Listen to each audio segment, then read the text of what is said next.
here to bring the facts. Cornhole kings from Cleveland town, bringing laughter and joy all around. Come join them and let's raise our glass. Big ass, football podcast, a brotherly past, shooting the breeze and throwing some packs, sharing stories and having a laugh. Big ass, football podcast, raising the glass.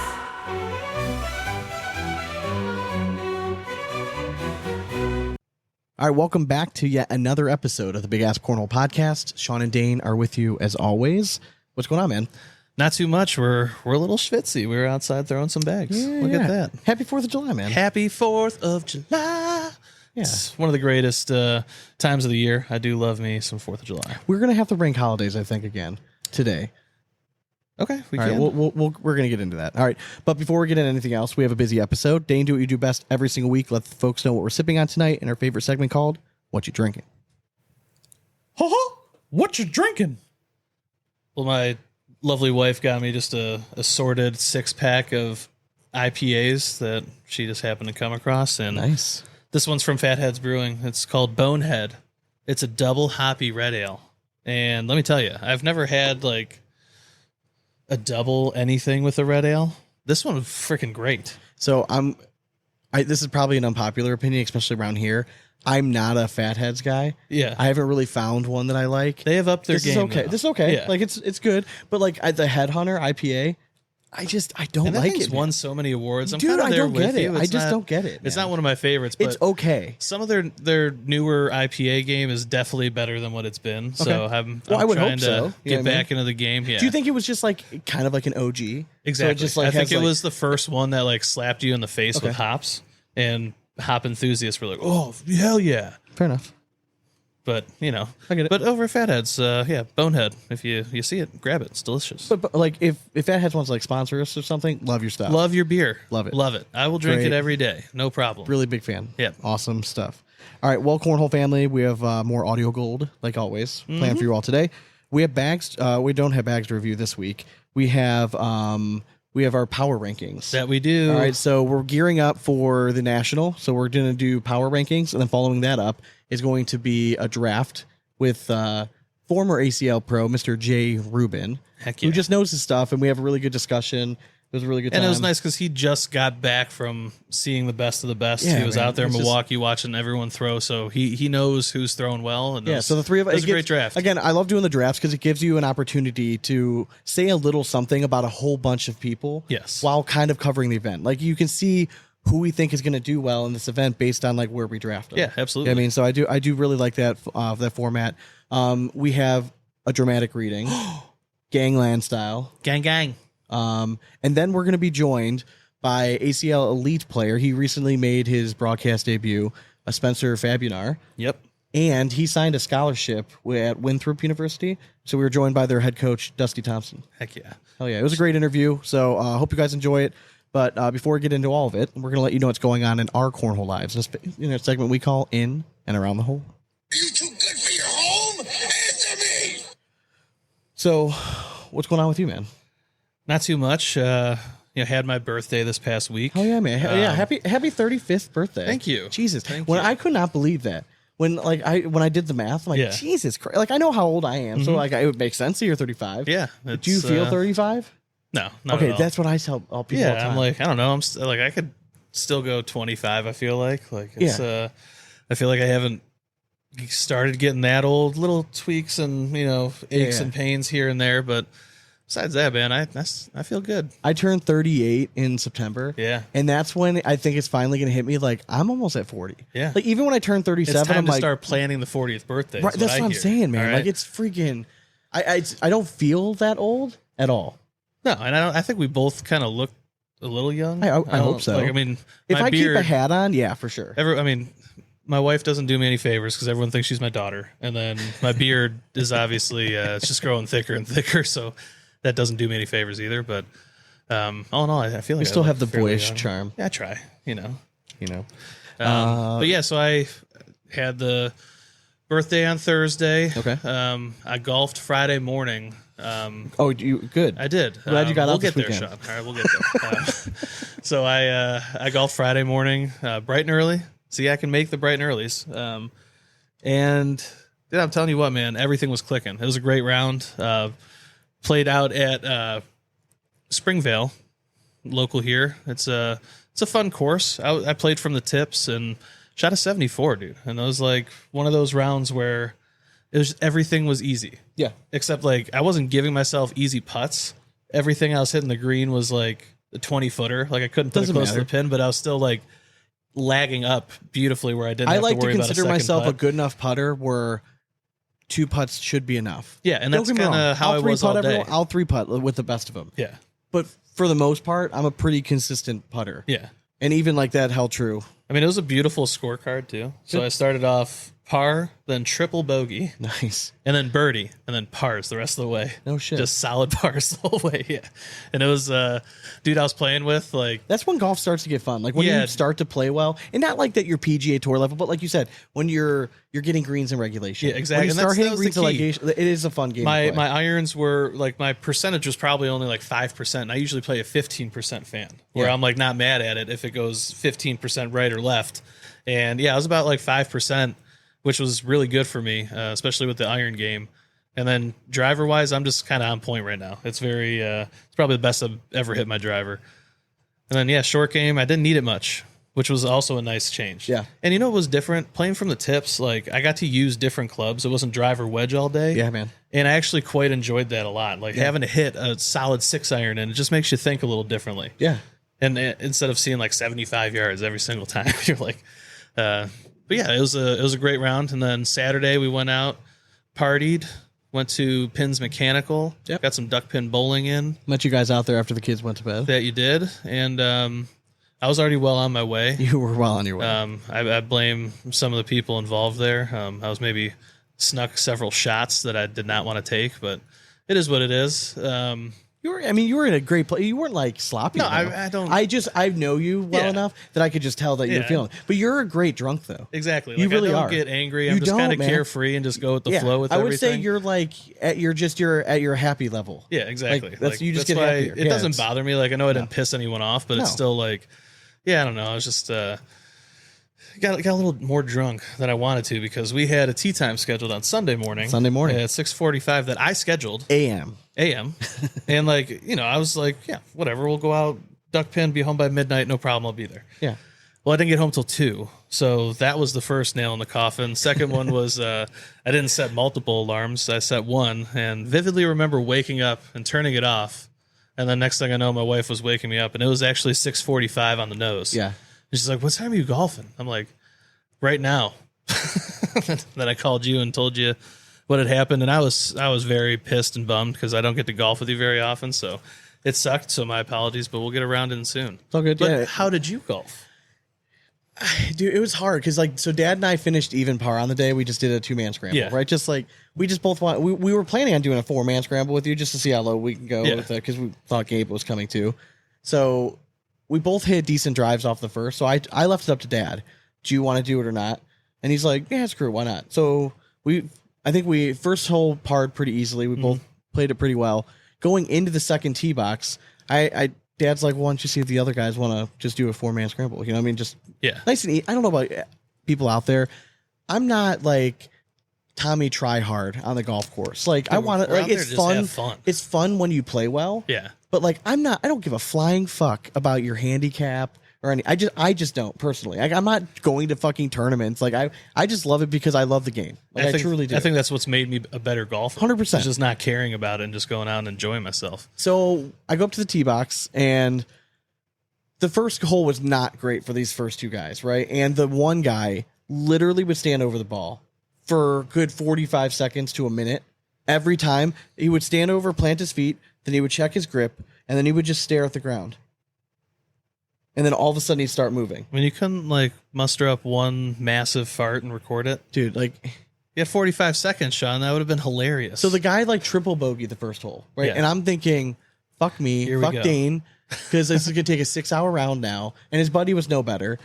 So on the second tee box, I'm like, hey, would you guys want to do a scramble? And this is, mind you, after I just ripped a drive. Yeah. Right. So I turn around, like, little club tour. I'm like, do you guys want to do a scramble with us? Like, we're just going to try to have fun and, like, see how low we can go. And the guy's like, he's like, I'm actually trying to register today's round to get my handicap and stuff. So it's like, I just prefer to play my own ball. Was he wearing slacks? He was, Dane. Dude. 100%. If they That's wear a red pants, flag. yes. It is Now, a don't get me fucking wrong. red flag. I've worn pants golfing before. Yeah, when it's I don't- 40 fucking degrees Correct. out. Yes. Like, not when it's like, It was 80 degrees out. yeah, that's a red fucking flag. Like, I don't, there's no reason for it. We're not pros. And pros can wear shorts now. So what the fuck?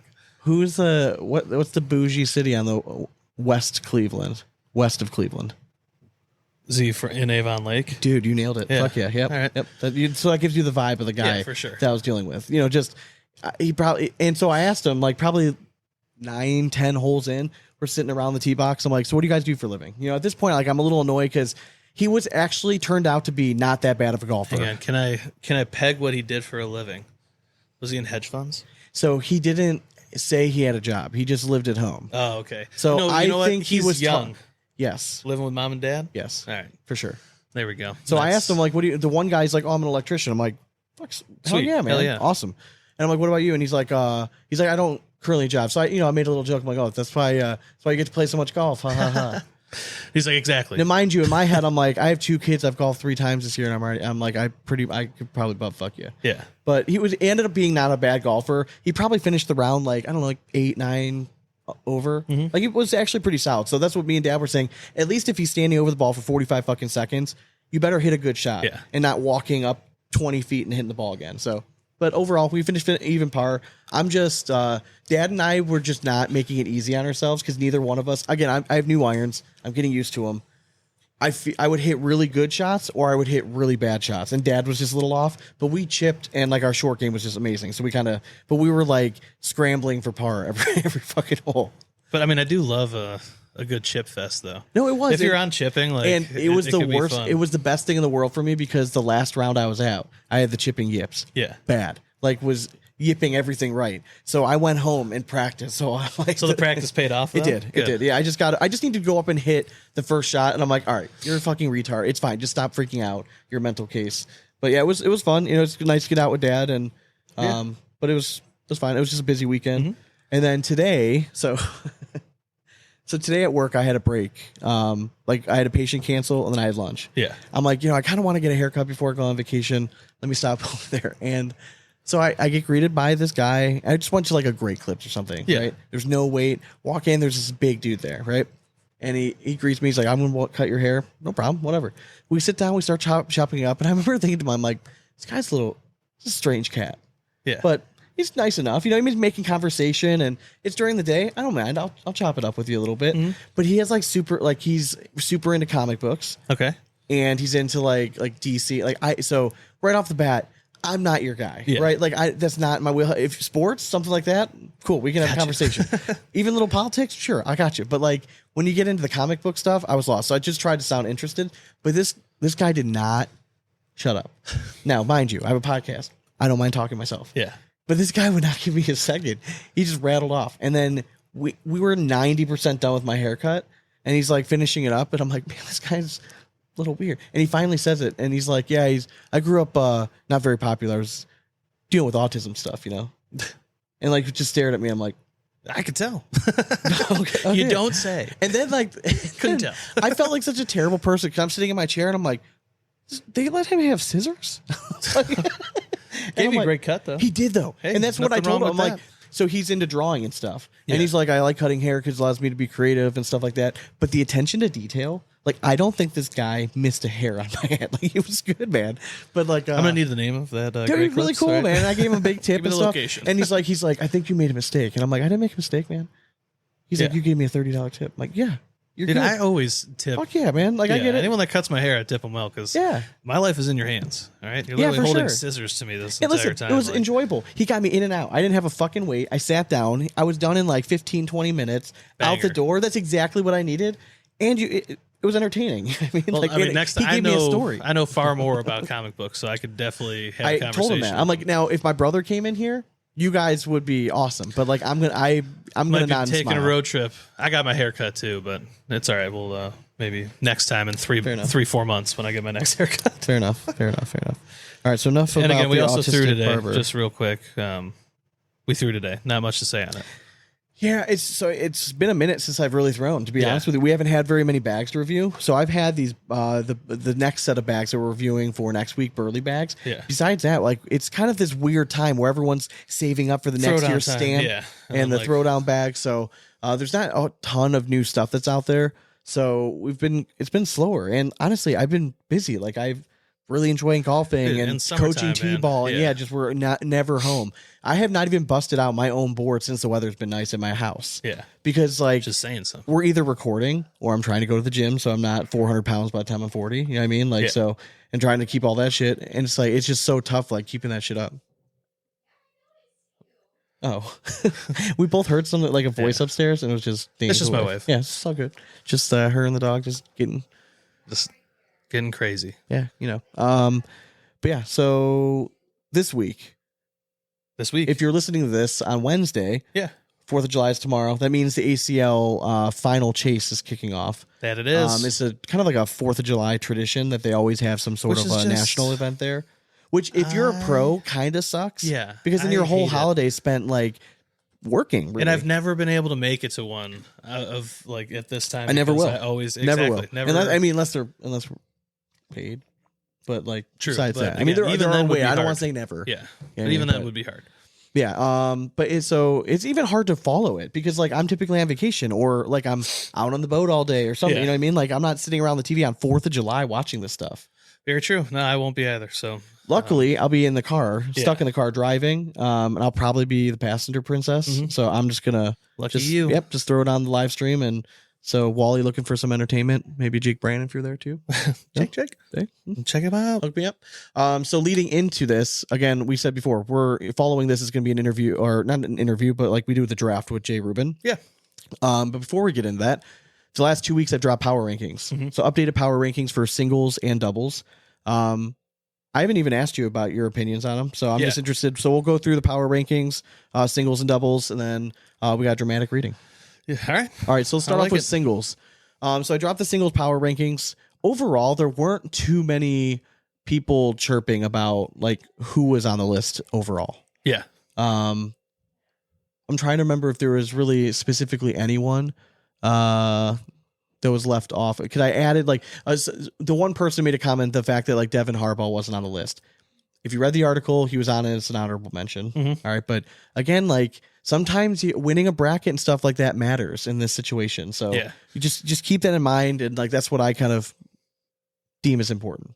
All right. So number one spot to me right now, he still won the first two. Mm. I know he didn't. He took like 5th or 7th in his bracket, whatever. But it doesn't matter. He still has 2 under his belt. He's still MVP leader right now. So you still got to put Jeremiah Ellis. Now he comes out and takes 7th or something like that in his bracket again. One of these other guys comes out and wins it. All right, could and knock then him there's a down a little little bit more bit, of an but- argument depending on how all the chips fall. But Yeah. Jeremiah Ellis deserves the number one spot. Yeah. There's always that we talk about recency bias every 100%. year at this time, and again, it's still early enough that he's in that top spot. Yep. I don't even think anyone else winning one would take him down. It's going to have to take another double up winner. Yeah. So this the next one, my number 2 spot, this young man coming off a national win, jumps up 3 spots from, he was my previous 5, jumps up to number 2. It's Ryan Trader. Currently Just sitting what a second place dog. in Rookie of the Year, second place in MVP, in my opinion. Just having won the pro shootout and the national. I Yeah. mean, so had himself a weekend. We've kind of seen it early in the season, Yeah. but we hadn't seen it truly carry over Not from to, not to the national level. Quite correct. Yet. We've seen was like close. look at Alex Hicks. Alex Yeah. Hicks has won opens, it was dominating, and everyone thought when it came to nationals, just a matter of time. It still is probably for Alex, but right now, like Ryan was able to transition that way faster. Yeah. And he's got a really impressive game style. So to me, right now, easy pick for number 2. Absolutely. Yeah. And just, to note, he was on right before the national on our show. So it's good omens for all. Number 3, this is to me when it started getting a little bit more difficult because Jeremiah's won 2. Yeah. You know what I mean? So you have a whole bunch of other guys. You're just comparing both resumes. Obviously, there is some recency bias involved with this. But also, I think name power still means something in singles. It does. So number to me, 3, power ranking is more like, who are you most afraid to face? Yeah.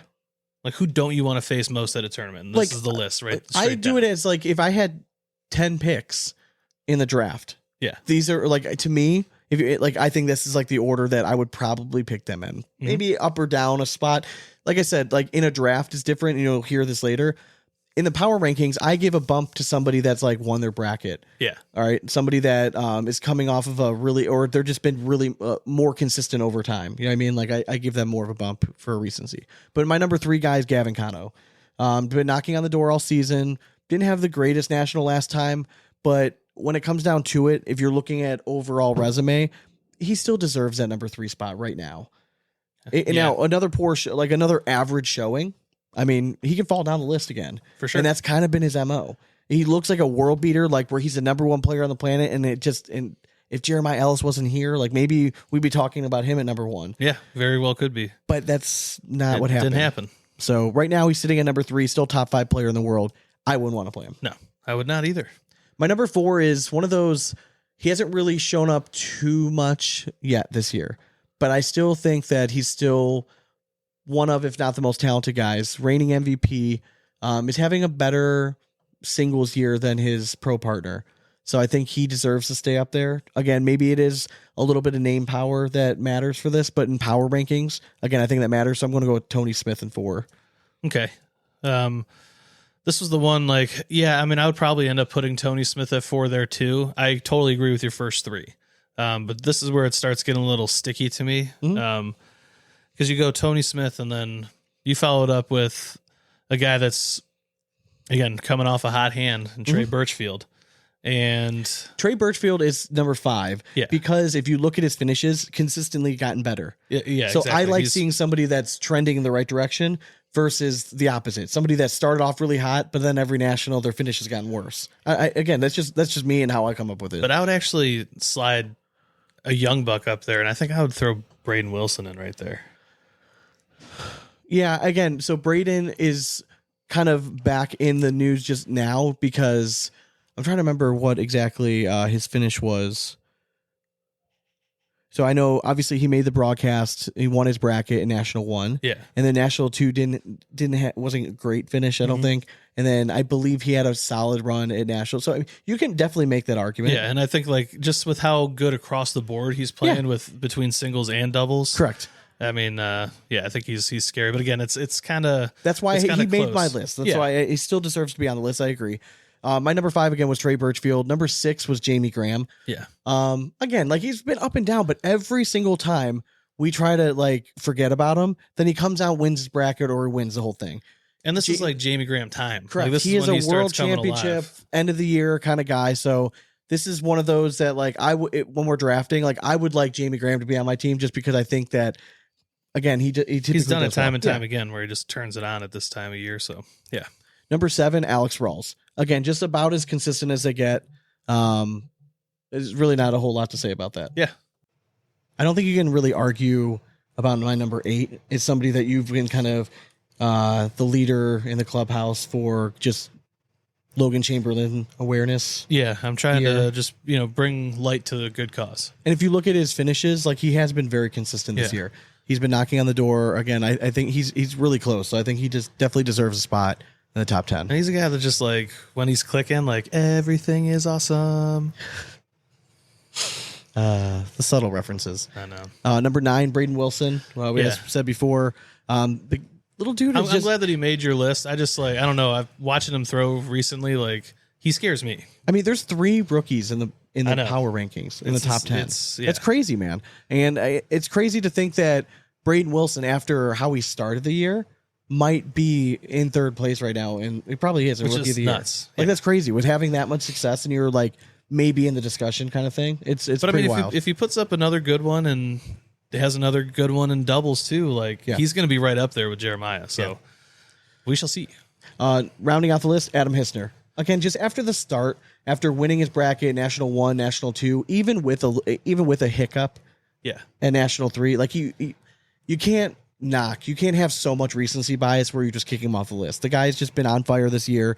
Now, again, another average finish. Yeah, he probably gets bumped off the list, but another solid finish, and he probably belongs higher then. But once again, this is Adam Hissner's time. It typically is. He comes alive at the end of the season. I think he started off red hot, and I expect him to put one together again, man. It won't surprise me one bit. Yep. So if we move over to doubles power ranking. So it was difficult because obviously we've had 3 nationals, 3 different winners at the national. So to me, it only made sense that the 3 national winners would be 1, 2, and 3. Mm-hmm. And then I had to sit down and think who deserves it. Yeah, who goes where? So Smith and Richards won the first one, right? They lose in the finals. All right.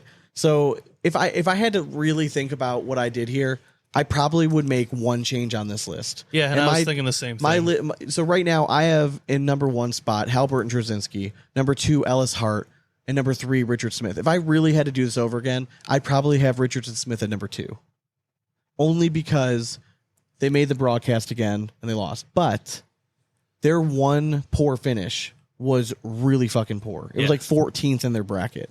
So that's the only reason I had them at 3, because technically Ellison and Hart have been a little bit more consistent. Now, there have not been a whole lot of consistency across the board in doubles this year. Yeah. It's been very up and down. But when you really look at it, Ellison and Hart have been consistently finishing higher if you're going through like a metrics for sure kind of look. Number 4 is the team that has had the most consistent season, and you have Smith and Wiedenfeld. They haven't won the whole thing yet, but they've won their bracket. Now, and the worst they finish is 3rd. Though, if they come out and win national number 4, do they skyrocket to number 1 then? I think so. I think so too. Because like you look at their finishes, like what's their worst finish? Like 3rd or something? Yeah, I think so. They're having a great season this year. It's either 3rd or 4th in their bracket, but they've either won it or take 2nd. Like it's just they've had a very good season. Number 5. Kind of that team that like everyone kind of expected to be good, and they're kind of right where I think we probably had them like ranked preseason. Rawls and Holland. It's weird to me that I think currently they're like in points. They're like the number 1 team in the country right now. I think they are too. This is where, to me, we have a flaw in the system, because you have a team that, yes, they won a bracket, but they didn't even like they're tied for 3rd was their best overall finish. In this event, in the event that should matter, in my opinion. But yet, I don't know. It just doesn't really make sense. So to me, 5 seems right. I'm there with you. Yeah. I mean, I was a little surprised to see them like at the top or near the top of the doubles rankings based on points. Despite a poor showing on the last time we saw them when they played Smith and Richards, I gave Burton Jr. and Chamberlain the number 6 spot. Again, if you look across the board, they just don't play poorly when they play together. They're just a really tough out. Yeah, they're a solid team, and we know that they can win it all. We've seen it before. We know they can win the bracket. We've already seen it this year that they can win their bracket. So it seems like they're just knocking on the door. And anyone on this list to me like has the ability to go out and win the next national. I mean, it all takes a little bit of luck. For any of these guys. The next team is probably my favorite spot on the list, only because I think that they would probably be overlooked by a lot of people that haven't really looked at every national as like conglomerate. Yeah, correct. You're just kind of comparing finishes. Bernasette and Lopez Jr. have quietly finished 2nd at the kickoff battle, at Bag Brawl, and at Cornhole Mania. Yep. All 3 events, they finished 2nd in their bracket. They're the Caleb Batts. They're just knocking on the door, getting there. So they, without a doubt, they've been the 2nd most statistically impressive team. Bernasette and Lopez Jr. are 7, primarily because they haven't won their bracket yet. Yeah, they just got to. So I have a hard time putting a team like Burton Jr. or Rawls and Holland behind them because they just won their bracket. Yeah. So I'm giving a little bit. No, I get that. Now, Harbaugh and Malone are 8. I have them 8. Again, I know they've won their bracket, but it was last time. And then they followed it up with like a 4th in this one. So it's just like one of those, like, we know how good you guys can be. You lost in the finals. It was close. But it's going to be, they're one of those teams that can go out the next one. It would not surprise me whatsoever. Yeah. Like, if they're feeling it, they're a scary, scary team. Yeah. But at the same time, we've seen them kind of fall off a little bit. I mean, 4th isn't really falling off that far, but with a team with that name power, you expect them to be winning a bracket almost every national. Number 9 is one of those teams that starting off the season was probably ranked top 3, I would think. They started to fall off a little bit at the last national. It just worries me a little bit. Again, easily top 5 team with potential they have. Yeah. It would not shock me whatsoever. But right now, where we're sitting in power rankings, 9 seems like a good spot for them going into it. And then number 10 That's was Hamilton Cano. Yeah, I don't think you ever Hamilton mentioned their Cano. name. Yeah, I'm sorry, Hamilton Cano. Yeah, number 10 is one of those teams that like I almost didn't want to put them on the list just because like I always associate them with like pro shootouts. But if you look at their finishes, not outside of the pro shootouts, they've actually been getting better every national, and that should count for something. Mm-hmm. And then if you add the fact that they did win a pro shootout, that gave them a bump over some of the other teams that I mentioned in honorable mention. Yeah, and I mean, you got to give the nod to the pro shootout. Again, doubles has been very tough this year. It's been all over the board. There hasn't been like one team that's really come out and down. I mean, really, Bernasset and Lopez Jr., Smith and Weenfield, they're the only teams that like right now that are a safe across bet. the board. Yeah, I mean, everyone else is like kind of a little bit of a crapshoot. So I agree. Hell yeah! All right, But what a season. all right. So I think it's time for you want to do the draft now. Yeah, I think we better head on over and talk to Mr. Jay Ruby Tuesdays. Hell yeah. So I hope you guys enjoy this. We're joined by former ACL Pro, really kind of legend himself. One of our favorite guys. He just does a killer job of breaking everything down with us. Hell yeah. So I hope you guys enjoy. We're going to be joined by Mr. Jay Rubin. All right. So we'll be back in just a second. All right. Welcome back to the Big Ass Cornhole podcast, where we are now joined by the legend himself, Mr. Jay Rubin. What's going on, man? I'm doing well. How are you guys doing? Good, man. You're looking good. You're looking relaxed, my man. Very relaxed. Are we in a good place in life right now? We are. Good. I mean, besides not having a job currently, but aside from that, everything else is going very well. I have no complaints. So just enjoying the summer months and, spending time with my children and doing essentially whatever I want to do. Dude, I don't have to dedicate myself to hours of practice every week, traveling around the United States. It's different than what I've known for the last probably 8-9 years, even when I was like, trying to become a pro or just seeing where I ranked against all the other players in the world. So, but yeah, definitely a calm place. Is it a good different? It is. It is very good. Like, do you miss it at all? I do. I miss being out there competing. I miss being on, ESPN on TV competing for, championships and things of that nature. But that's about all I really miss. Some of my friends that I have that live in different states that I would never see or rarely see, throughout the course of the year. That's why I popped into Milwaukee. That's why I popped into Minnesota, to go and see some people I haven't seen in a long time, just because I'm not out there traveling to, 8 to 10 events this year. Now, what is it like now being, you're still a really good thrower, so I hate to say, but like a bystander throughout it all? It's different, looking back. I find myself, when I see certain people getting further and deeper into brackets, I'm rooting them on, watching them from afar, trying to be supportive in ways, that I have to do differently, where I can't stand next to the court and, cheer them on. But,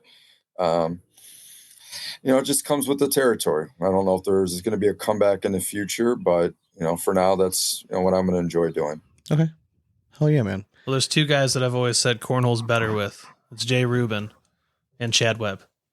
Because Chad Webb brings the hair that no one else can touch. Yeah, that's very true. So, very true. And he's good for like a good dude, too. Facebook comment every once in a while now too. All the time. Just reminds us like he's still nice. out there. He's always still watching. there, lingering. Always watching. All right, so if you've listened to the show before, you're familiar with we have a national coming up, and with the national coming up, we always do a draft, right, of players. So because there's 3 of us, we're going to be drafting 8 singles players and 6 doubles teams across the board. Dane asked a question before we started, and what was that question, Dane? So the question was, how many gallons of beer did Anheuser-Busch sell in 2023? So I'm gonna pause for a second. Yes. Come up with your answer. All right, we're back with the answer. Dane, what was how many gallons? So I think it was 582 million gallons of beer sold in 2023. Yep. So I had the closest guess. Yes. Off air. Yeah. We don't embarrass ourselves on air, obviously. Because honestly, me and Jay definitely undersold their Way out. prowess. Good Lord.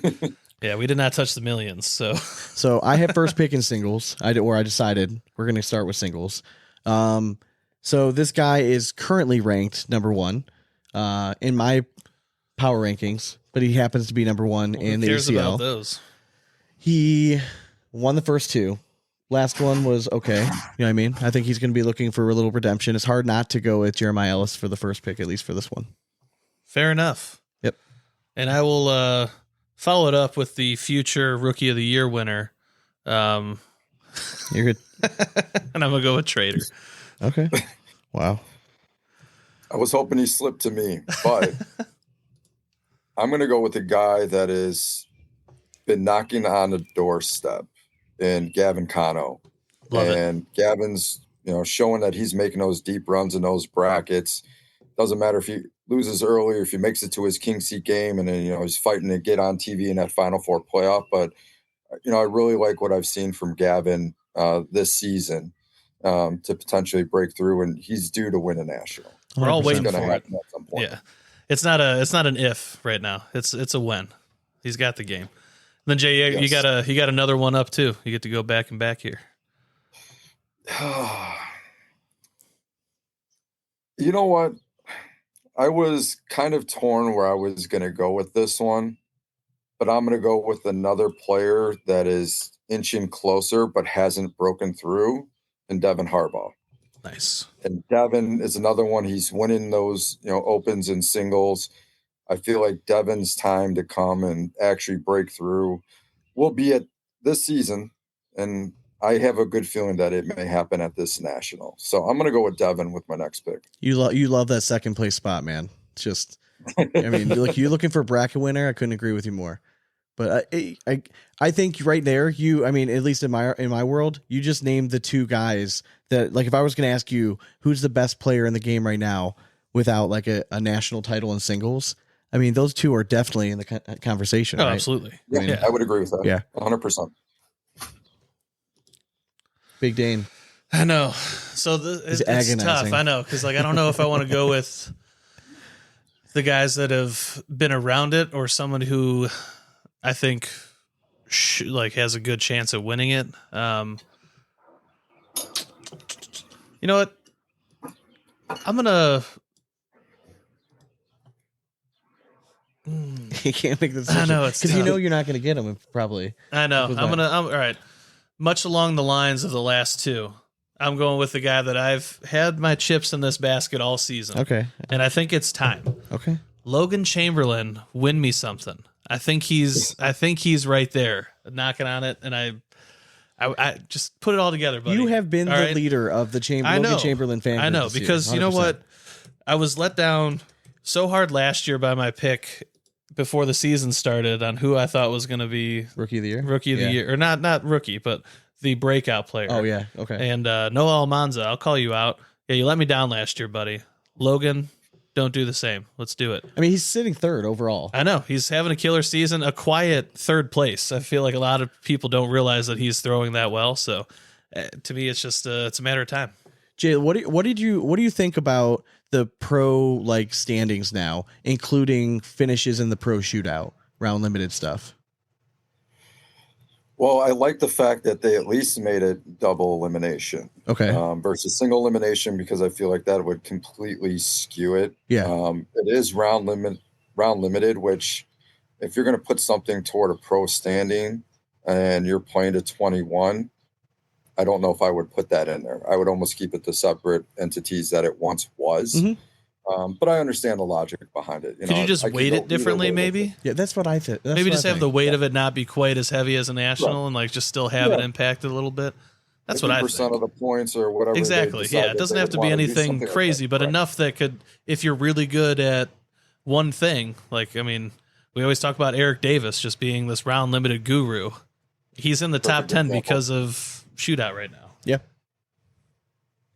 All right, so I get back-to-back picks. So if I stick with my power rankings, I think my next pick is pretty easy. I'm going to go Tony Smith. I think that Tony Smith is still crazy talented, and he just hasn't even.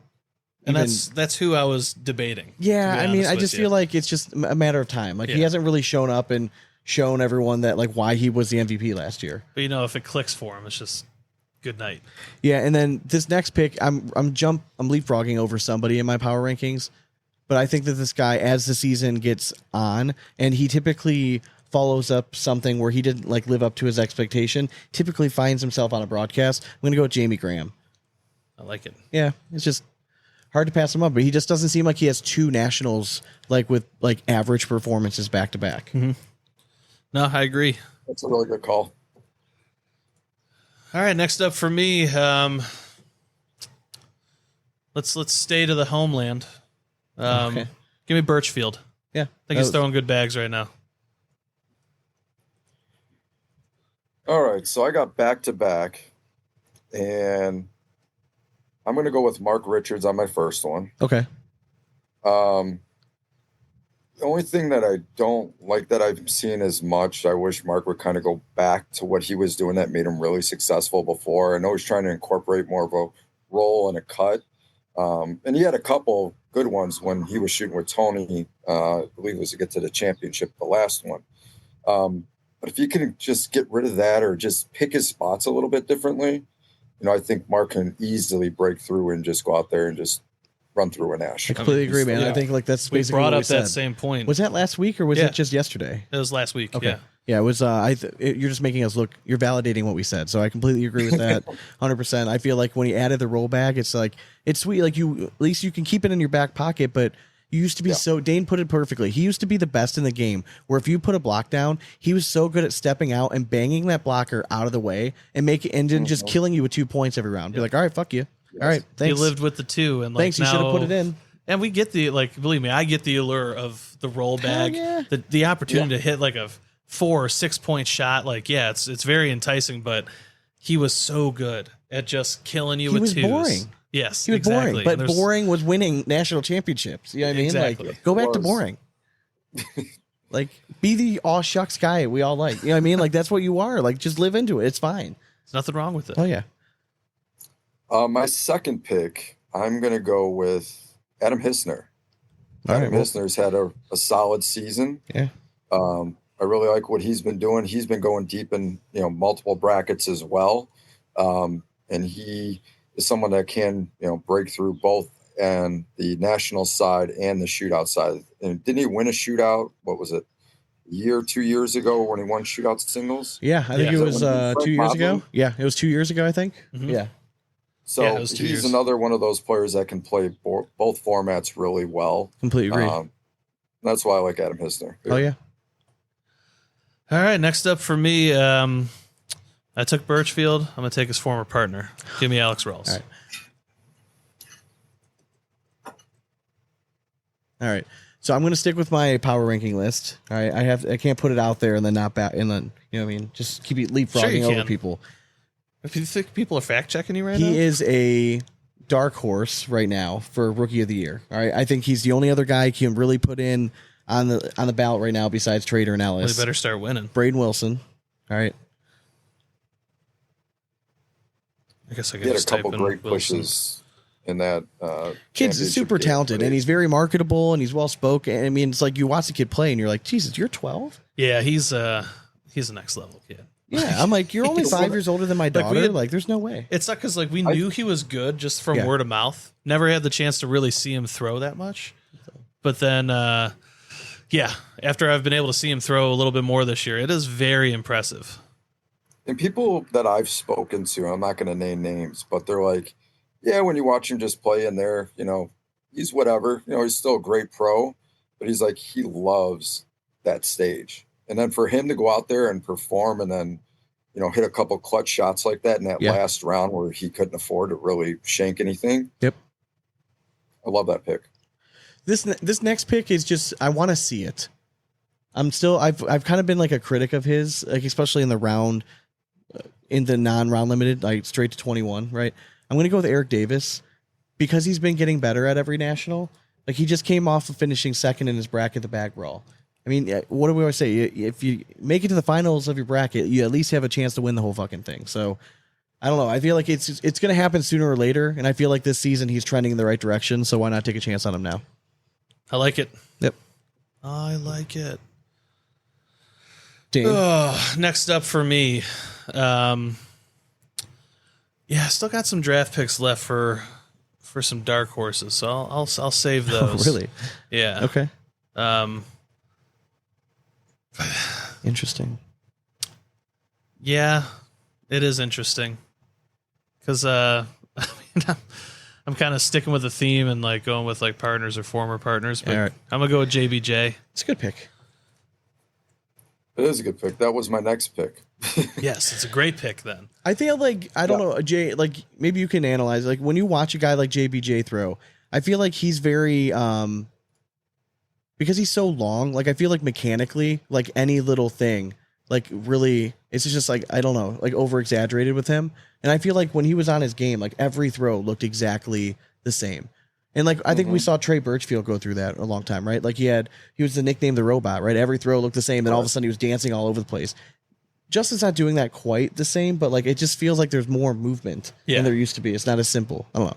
He's got like a rock added to it and stuff Yeah. now, like stuff that he didn't have maybe last year, but we all go through it. Come on now. I was going to say over the course, like you can go back, and I know I put out footage either last year or the year before, but for my throw, especially with the arm swing, it changed every single season that I was a pro.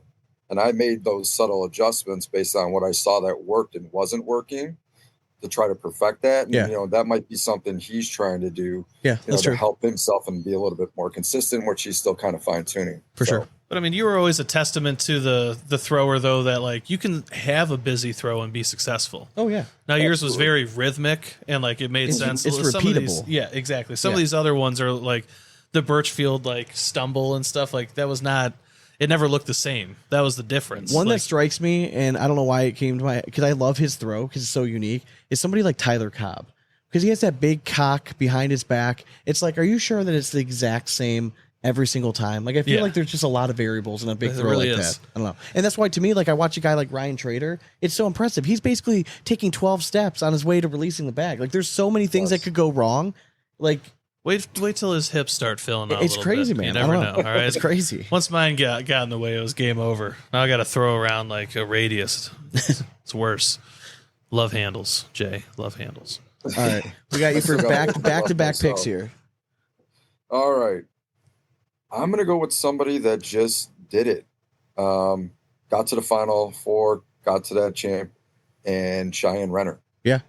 I like it. I really liked what I saw out of her. I mean, she's got a good airmail. She can slide bags with anybody and throw that 10.5 plus PPR. You know, it's not somebody that you're going to walk up to a board and you're going to have an easy match with. So I like what I see out of Cheyenne. I wasn't sure going into the season with her, you know, having her first child. Correct. You know, because there's a lot of responsibility and time, but I know she's got a great support system. So she's obviously not missing a beat. So I'm going to go with Cheyenne there.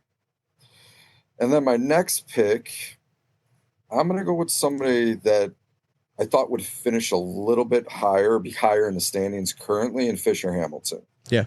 I thought this kid had top 5 potential. Oh, yeah. And could be there finishing at the top, you know, winning his brackets and, you know, playing for championships. But I want to see Fisher break through. It seems like it's going to happen this year at some point. I mean, it was very similar to how it was last year, where he just had this breakthrough performance, and all of a sudden, like he wins. Everyone knows how talented the kid is, but again, we've talked about it before. Like, I feel like he's just he's not very good at minimizing damages, like during a round. When he misses something, like he tends to do it like 3 or 4 times in a row, and it just costs him big rounds. And I think he gets frustrated in his own head. But if things are rolling, he's fun to watch. Hell yeah, and he can hit anything. Absolutely. So. All right, Dane. All right, it's on to me. It is. Yeah, I mean, there's so many good names just through the list as you scroll down. Oh, yeah. It's hard, but only fantasy football was this easy. Right. I know. Seriously. But again, just someone that we've believed in since day one and maybe quite hasn't gotten there on the single stage yet, but I still believe that he has the sauce to get it done. And it's another young buck, and I'm going to go with Sammy Soto. Okay.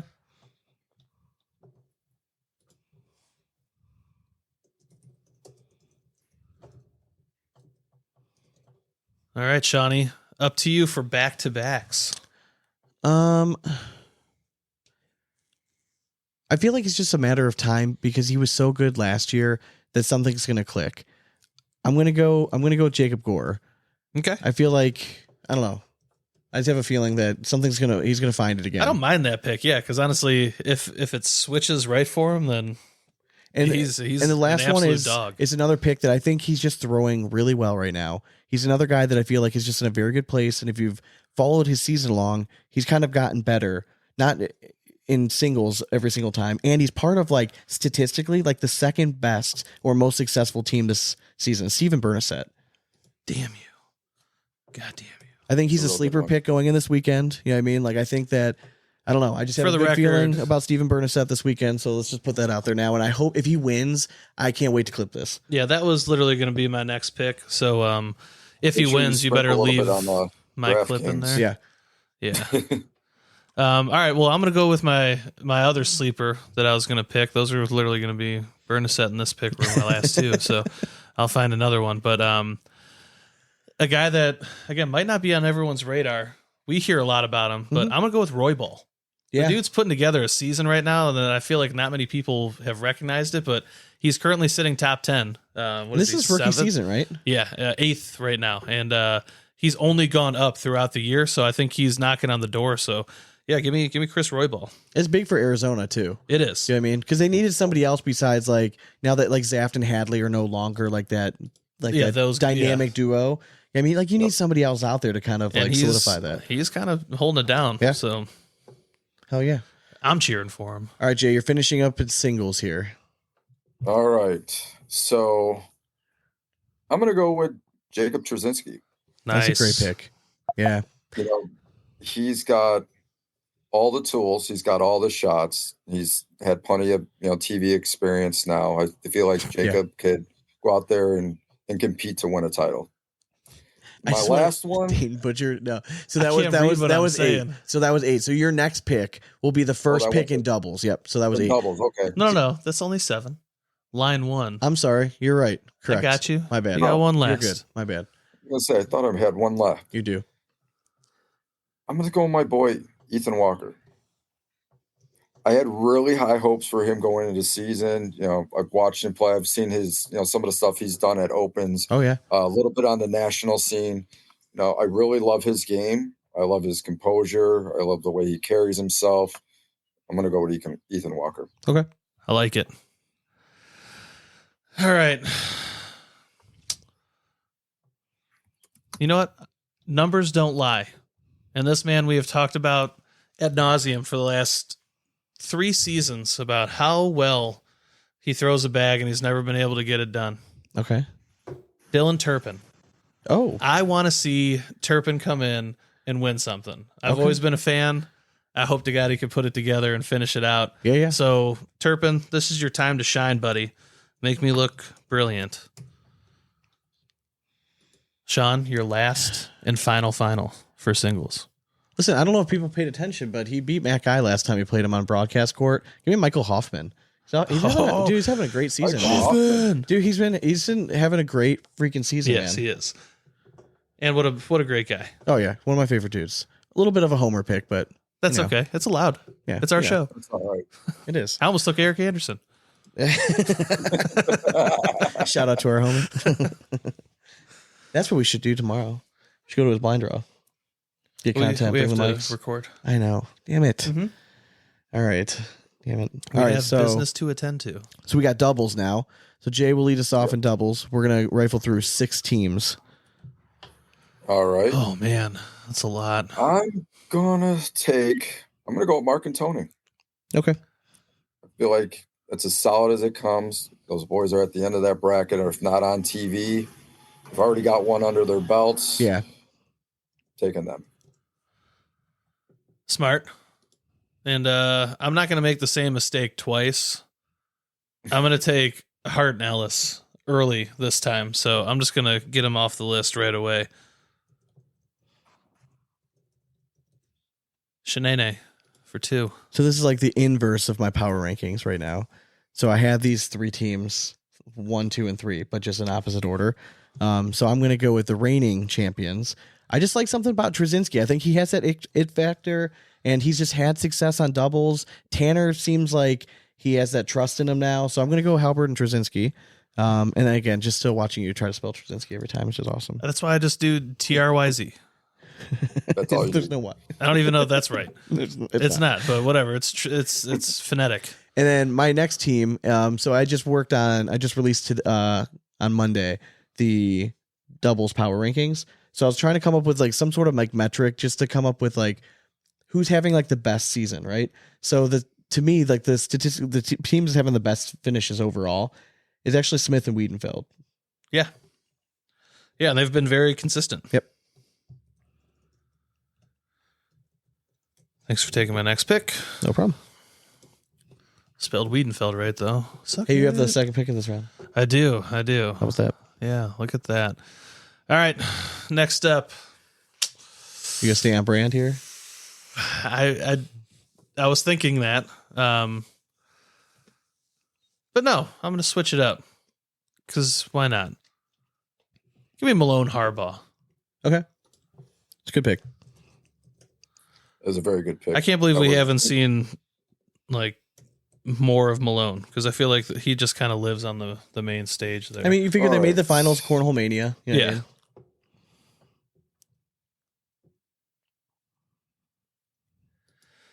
All right, Jay, you are up for back-to-backs. So back to back, I'm going to take Rawls and Holland, Nice. JBJ and Logan. Thank you for taking them, so I didn't Yeah. have to, because Seems- I was literally sitting there like, I think I'm going to have to take them too. I mean, you have three of the four Malone broadcast. Harbaugh. You have the bag brawl broadcast pretty much almost. I mean, I just have the team that won it, but you have That's a all right. whole Nobody bunch of cares guys about that them. yeah got close. So quick we are to forget, Sean. And then, yeah, I'm going to go with Wilson Sims. Okay. Coming back. The young gun still slanging. All right. I'm going with a team that I'm going to call the bag brawl just a fucking outlier. Going to be the one like, hey, we get to throw one away, so fuck it. We're going to throw this one away. Give me Hamilton and Kano. It's just a hiccup. That's what we're going to go with right now. Gotcha. I still had them top 10, just barely in there, but they can't have another performance like that. My next pick is, again, I think a team that's surprising to most because they haven't been on a broadcast yet, but they've taken second in their bracket at the kickoff battle. Guess what place they finished at the kickoff? Second. And then what about Bag Brawl? Second. Yep. Cornhole Mania. Second. Yeah. So they've been really good. So give me Bernasette and Lopez Jr. Okay. You know what? I had this conversation with somebody the other day about Bernasette, and I was like, you know what? I feel like it's Bernasette and Tom Gustafson from like 3 years ago Mhm. when they kept running into Matt and Jamie Yeah. at the end of their bracket, or Yeah. if they would make a TV appearance. And that's the same vibe I'm getting like with Phil and Bernasette, Yes. although I feel like they could break through and actually yeah. win it. Yeah. And again, like it's really, they're just knocking on the door. You know what I mean? Like they're there. They're one game away literally every time. So, And the field is so insane now that it's like all it takes is one bag to fall your way, and it's a completely different outcome. That's it. So You need a little they bit of just luck. need one. Yep. So you brought up Jamie Graham, so I'm going to go with Graham Modlin for my next pick. Okay. Yeah, I'm interested. They're that team that like what are we expecting from them? Yeah, Because exactly. like kickoff battle is forgettable, and then like Cornhole Mania, like all right, your guys Yeah, are back, you're and there, then and last bag brawl's like what the fuck? What did they end up finishing last? I round? can't. I know can't it wasn't remember. like seventh, maybe. Yeah, it wasn't or- anything crazy, but I mean, they're still knocking on in top 10 for doubles standing. So we'll let it ride because again, they're seasoned vets, and if they put it together, I mean, they're like a freight train. Yep. Back to back I'm for gonna you, go Jay. I'm going to go with Hissner and Birchfield. Right, they had all that success on the open side of things. They're still probably top 20. Yeah. Maybe Yeah. Top 15. I haven't looked at the standings, but I know they're still a force to be reckoned with. Trey's been playing really well lately, so I'm going to go with them. And then,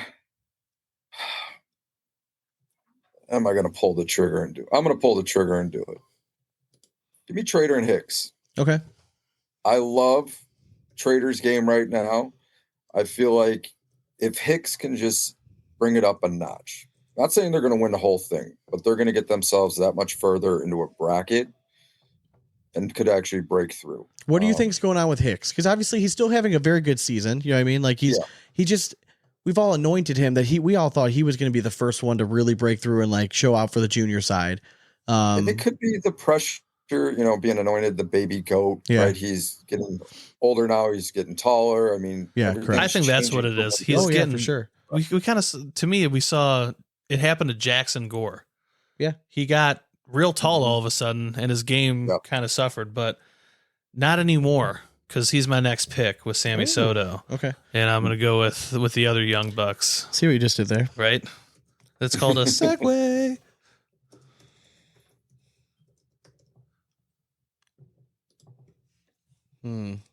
Back to back, you're closing out your doubles here, Sean. Rounding it into form. I know I took one of your picks there. I'm trying to think like how much of a homer.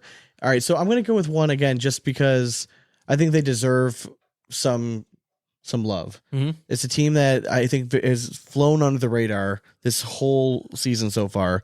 Give me Chad Whiteboy Hunt and Tommy Silker. I like it, actually. Yeah. Like, if you've paid attention to the numbers, if you read my article, I gave them a shout out and honorable mention. They almost cracked the top 10. They haven't won a bracket yet. That's the only thing that really kept them out. But they've been in their worst finish has been fifth in a bracket. They finished second at the back brawl. They're trending in the right direction. So I feel like they deserve a little bit of love right there. And then I just feel like eventually it's going to, like, all the stars are going to align and we're going to get like a Guy Nation match again. Yeah. So give me Guy Nation. All right. That was one I considered with my last one too. Yeah, I just feel like we got to see it eventually, right? Like, again, like Cornhole would love it. Like the community, like it would be a huge thing. So yeah, I mean, I would love to see it too. For the last one, I'm gonna go with I'm gonna stick with the youth and a team that's kind of surprised a lot of people. But give me Vincent Frisch and Austin Cameron. Okay. That's a good pick. We've known how talented Frisch has been, and then I don't think Austin Cameron actually gets enough love because he was already really good. Yeah, he was a over. dog in the ACO. If you were a cornhole honk like we are, or loser as we prefer, then you knew who Austin Cameron was, right? He's not the typical. But he was one of those that like everyone's like, oh, his game's not going to translate. No, it's translating just fine. It translates. Yeah, looks pretty darn good to me. It's cornhole, folks. Yep. Last pick, Jay. Oh my God. Rounding us out. I have to go with Eddie and Caleb Batson. Oh, is it time? Did it? It's time, right? I mean, they had all that success last year. They had an amazing season. Obviously, they're not living up to, their own standards or what other people think they should be doing. But it was right around this time last year, probably the tournament before, where they really clicked and they won those last three events. So let's see it one time. Yeah, I like it.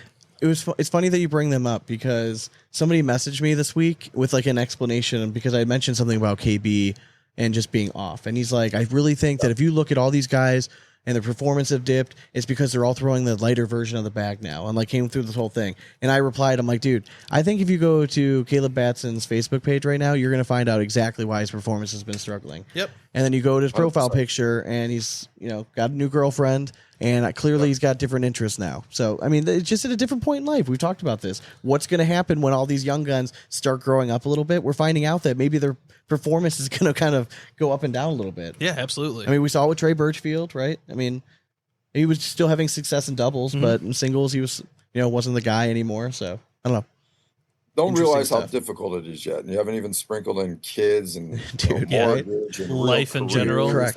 That's what I'm saying. Give one of these like 15-year-olds a bill. Be like, hey, you have to pay this every month. Well, dude, that's why I give so much credit to guys that like grind. The guys that have like, which is 99% of you guys, right? Who have full-time jobs, that still travel the country and have kids and have to do all this other stuff, and then are still find the time to practice. Because if you're gonna spend all this time away from family and stuff, you might as well fucking practice and be really good at it, right? Yeah, for sure. Absolutely. It's a huge sacrifice. I know I've made it for many years. Yeah. It's like I'm not just doing this to finish and crack the top 50. I'm like, I want to win things. Like, this is going to provide a nice life for my children. So totally get it. Dude, I always tell people like, this is it's like, obviously I wasn't a professional athlete like you guys were, but I coached like a high level like rugby team for a long time. And when I walked away, like I found like, I thought well, what the fuck am I going to do now? Like, I have nothing going on. Like, So he started a cornhole podcast. yeah. So what I'm trying, the point of it is like, you never know where it's going to go. Like, if you would have asked me when I was coaching, like, you're going to have a cornhole podcast, like, what are you fucking talking about? I mean, I was coaching, but not nearly at the level you were. yeah. I mean, I was head coach. Yeah. But I mean, you still probably put in double the amount of time that I ever had to. Because I mean, mine was just a much smaller program, so I only had like a quarter of the kids to take after that you did. But like, yeah, I mean, I look back on it, and I'm like, you guys practice 5 days a week. Yeah. Like, and then From October weekend tournaments, from July. October to Yeah. July, and then weekend tournaments and shit. Yeah, it's very similar to what these cornhole guys are going through. Like for me, it was like But there's life outside quarter of of my it. team will show up on a Tuesday. Yeah, and I mean, no one will be there. It's just funny, like how things that turn and like you never know, like what's going to happen. Like we go to one random tournament at the Q. Me, Adam, Hissner, Trey Birchfield, Eric Anderson, a bunch of them. Mm-hmm. They were like, "Oh, you guys should check out a league," and the next thing you know, like 6 months later, we have a Bingo, fucking bango. podcast. Yep. And, Get sucked in. yeah, we get sucked in, and the rest is history now. And now we're all never here, stop so. sucking. So we have some listener questions. So I wanted to bring those up, but the one is just an absolute banger. All right. Are you saving that one for last? Do you want me to? Yeah, you should. All right. So let me pull up. Well, now you're. Yeah, I know. I'm throwing you off You your are game. throwing me But off my game. It's all right. It's all right. you can't start off with the good sauce. It's like you leave the good stuff on your plate to the last. Okay. So, okay. All right. Who do you think is better at cornhole? They were just arguing about their handicaps. All right. Trump or Biden? Oh, give me Trump all day. You think? Yeah. He could actually stand there and throw the bag 27 feet He out. might be able to convince you that he was trained by the best that had ever done it. Yeah, for sure. Yeah, I think he's a little bit more athletic. Yeah, okay, I'll go Trump with that one. You know who I Sleepy would, Joe would pull out a putter. Yeah, yeah, right. Like, just we'll redirect him. You know what I mean? you know, And the you know what 27 matchup feet I might would kill love to him. see is give me Donald Trump against Kim Jong. Let's see who wins that one. It's got to be on neutral soil though. Yeah. Have you ever watched the videos of like when they do like procession stuff, like after like for like a funeral, like Did you they're s- not like sobbing, like No. they might just get killed. Yeah. Like, it's just bizarre. Did you see the election? Yeah. Oh, it's Yeah, the election in North Korea, they like asked for a public vote and they all just raised their hand at the same time, voting for. Yeah, I'm like, wow, all right, it's 100% unanimous. Surprised. Yeah, right. All right. So this next one is you do a round table discussion. Okay. Okay. You invite one person that's deceased, one fictional character, and one ACL Pro. All right. And again, this can go multiple directions, right? Because It if you're really having around can. these, you can get deep. You can go like, I just want to fucking party with these guys, like in so many different That's directions. kind of the direction I'm thinking of. Like, So- I don't really want to. Like, I'm not looking to have an in-depth conversation with somebody that's dead. I mean, there's books about you. Or All something. right, Dane. So show Jay how this is done. All right. So the first, I'll start with the deceased. Okay. Oh, interesting choice. Give me Chris Farley. Ooh. Okay. I would love to sit down with Chris Farley. What was the second one? Second option? Fictional character. Fictional character. Yep. Who would pair well with Chris Farley as a fictional character? All right, there's going to be a theme here. I'm gonna go with Peter Griffin. Oh shit. Okay. All right, so those two together alone would just be endless entertainment at the corner of the table. Obviously, I can't wait to see who you're going to pick for ACL Pro. So If you're going with this theme. it's gonna throw you through a loop. So Okay. like you have myself plus Yeah. Chris Farley and Peter Griffin on one side, and across the table we got Jimmy Humans. And I feel like we just created a perfect sitcom. What's it called? That's funny. I don't know. Oh, you're gonna have to... I'm trying to. It'll come to me.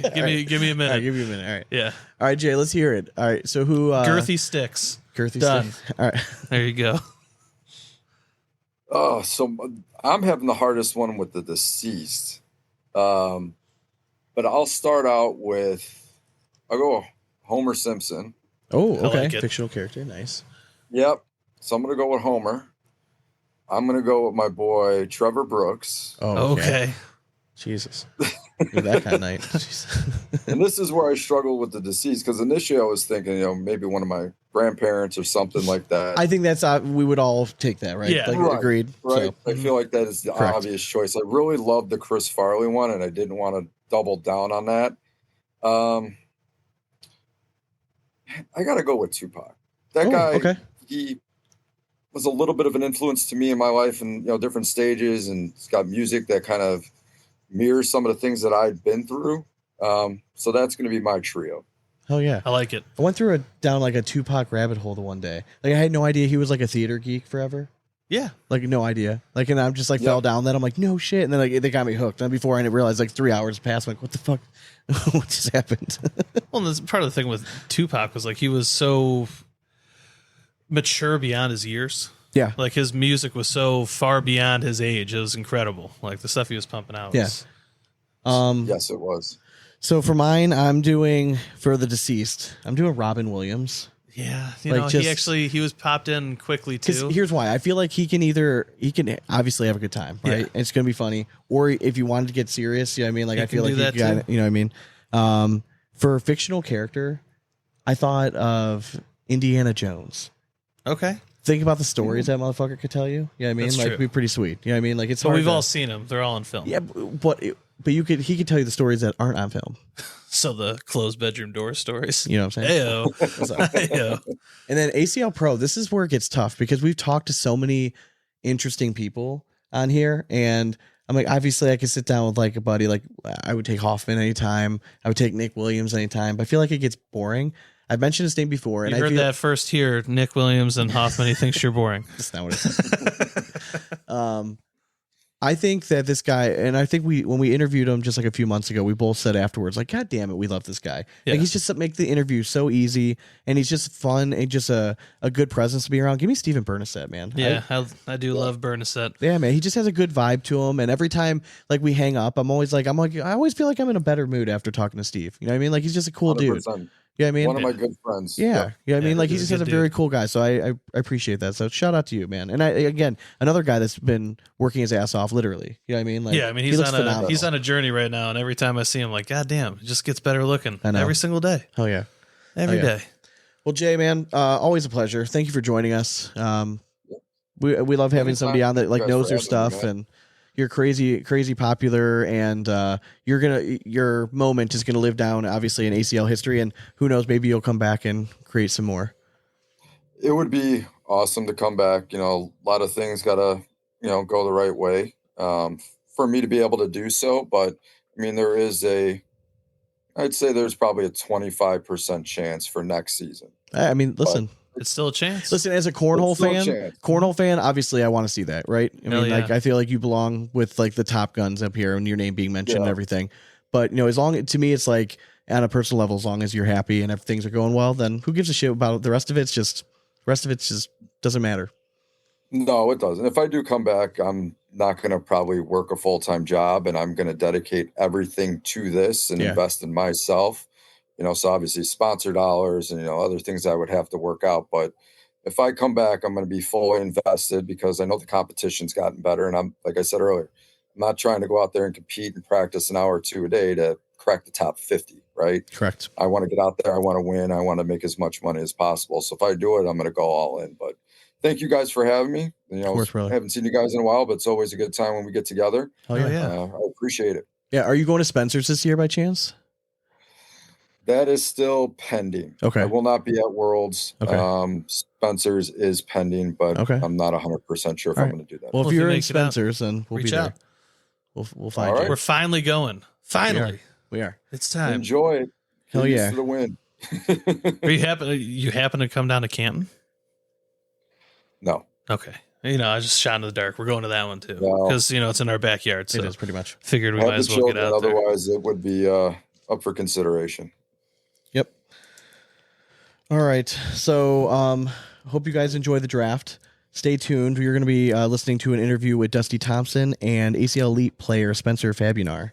Beautiful. Hell yeah. All right. You pronounced that last name with perfection. Dude, I practiced Way in to my go. head about 5 times. I'm like, they're filling up the space. I'm like, sweet, I can practice it. Fabionar. Nailed it. So, hope you guys enjoyed the interview. But as always, We hope you throw it straight. That's nothing but 4 baggers from here on out. Cornhole it. Later. Want to do the dramatic reading? Sure. Let's do it. In a world where bean bags have brought men to their knees, social media serves as sanctuary for keyboard warriors. Time for the dramatic readings.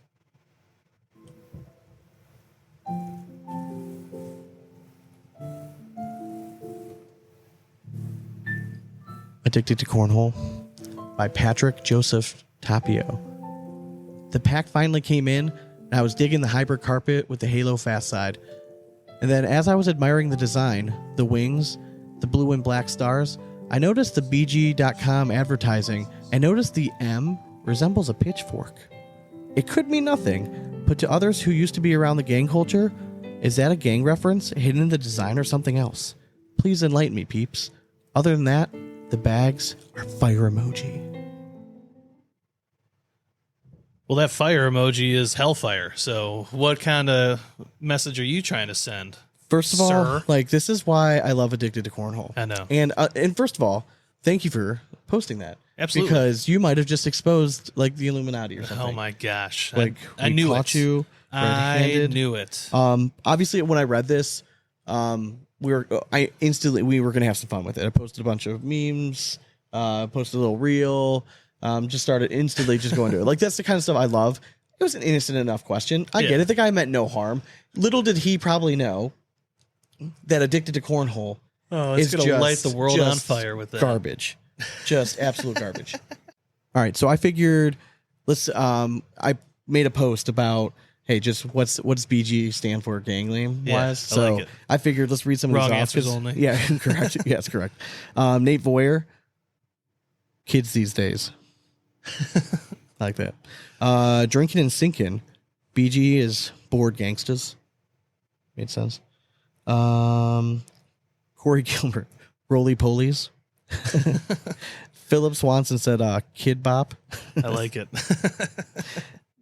Dylan Otto, booty goblins. Nothing says Rich Chamness like booty The goblins. booty goblins. Like, yeah, for Yep. sure. Like, I can see like that, like it's a lower back tattoo. You might have it. We For don't sure. know. Obviously Bad Gods saw it.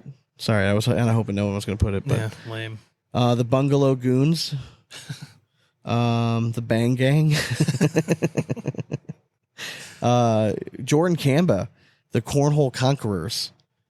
He's trying to get that sponsorship for next year, apparently. Look at that. Baggers Gang, AJ Sims with the Brittany Grinders, Corey Wenzel with the Trash Bag Gang, Steve Fouts with Kissel's Cartel. Let's see.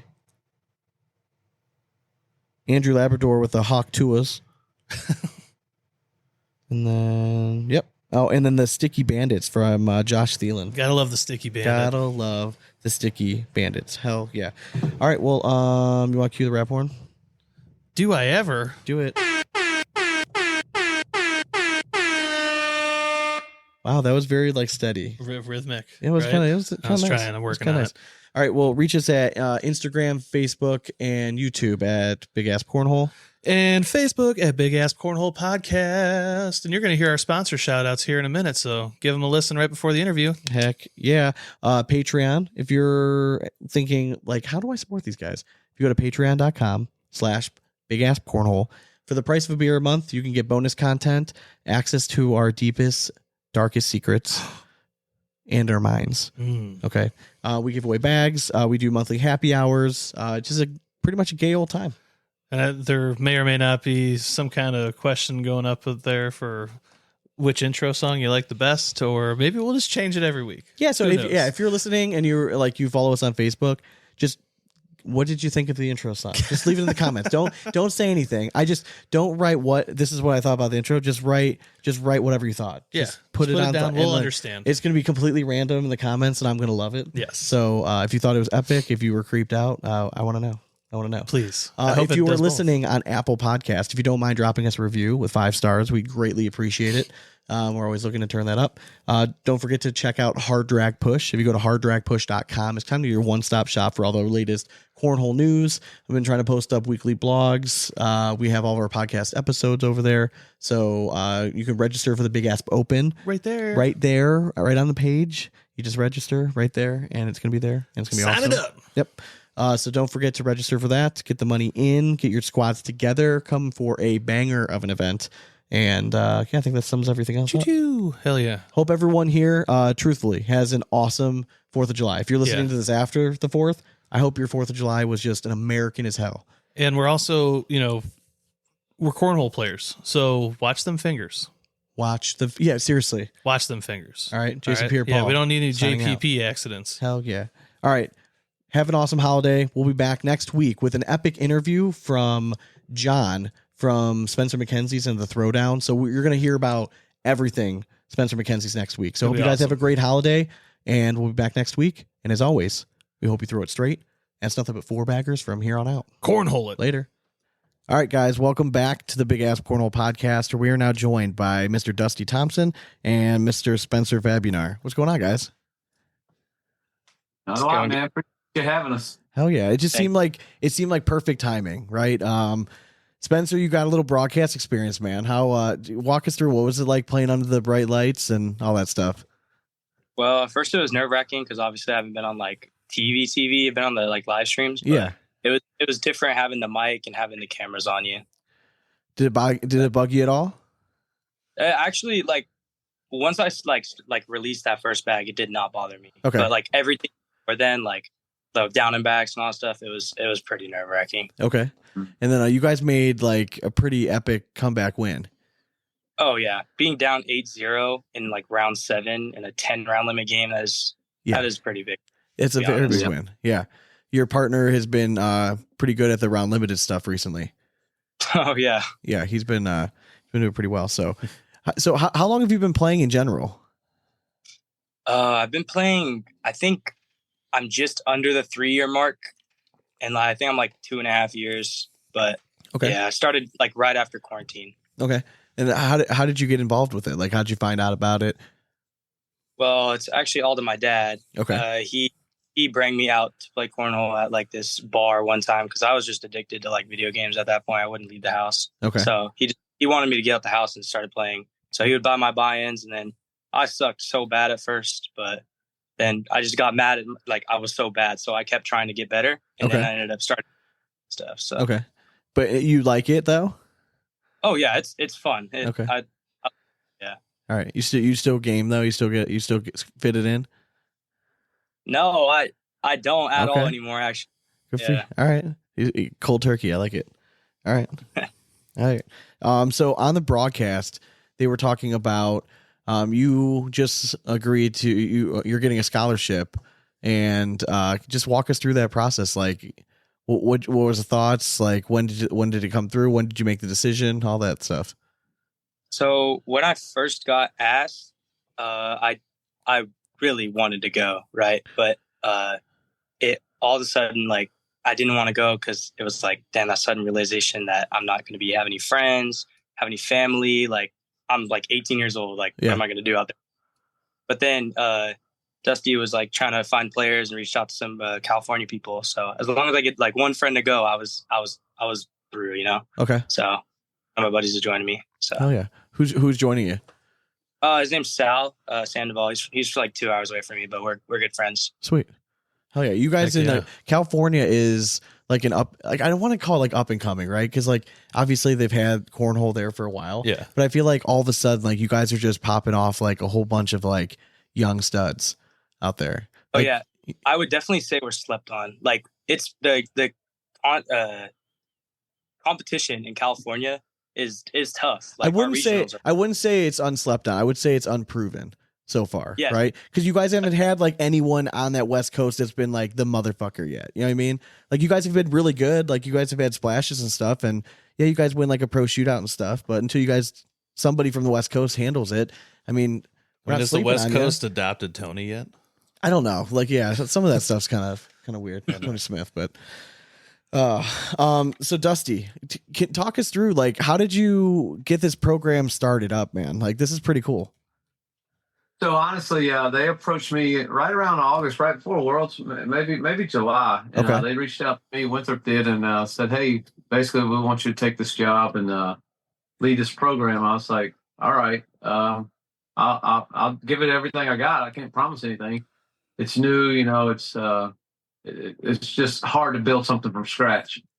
So I started reaching out to a lot of the top players in the high school that were seniors, and I actually reached out to juniors as well. I've got some great prospects for next year. Okay. And it also helps with the World Championship being in Rock Hill. When they come to Rock Hill, they can go ahead and tour the school and not have to come back. So I've got a lot of them that are going to tour the school while they're here in August for the World Championship. So, okay. But anyways, I got reached out to it, and honestly, I was on it for a few months, and I learned real quick, which I kind of knew it already. But kids don't like Facebook. They don't really answer Messenger. That's for old people. But when you play cornhole, that's like your number one way to advertise and, for your program, for your regionals, and that's where you find all your cornhole tournaments. So I know that they had Facebook, but I've got other ways. I was going to give it a little bit, and then I wasn't getting responses. I was going to start text messaging. I got ways to get their phone numbers, and I didn't have to go that route. I got several of them to talk to me. And then Jackson and Gavin actually reached out, and they wanted to come tour, and then that kind of broke open the floodgates from there. I was told I'd be lucky to get 6 players this year. Just hope you can get 6. I'm like, 6? I said, I'm going after 10 all day. I said, I'm not going after 6. That's too low of a number. I said, I want 10. Okay. So, anyways, long story short, we're at 12 players now. We got one kid on our team that's actually a pro. That's a social media. He's going to be our social media content creator. No kidding. So help build social media aspects out of it and show all the fun things we're going to be doing outside of just cornhole. Okay, so all right, so you said you wanted to have 10, you have 12, right?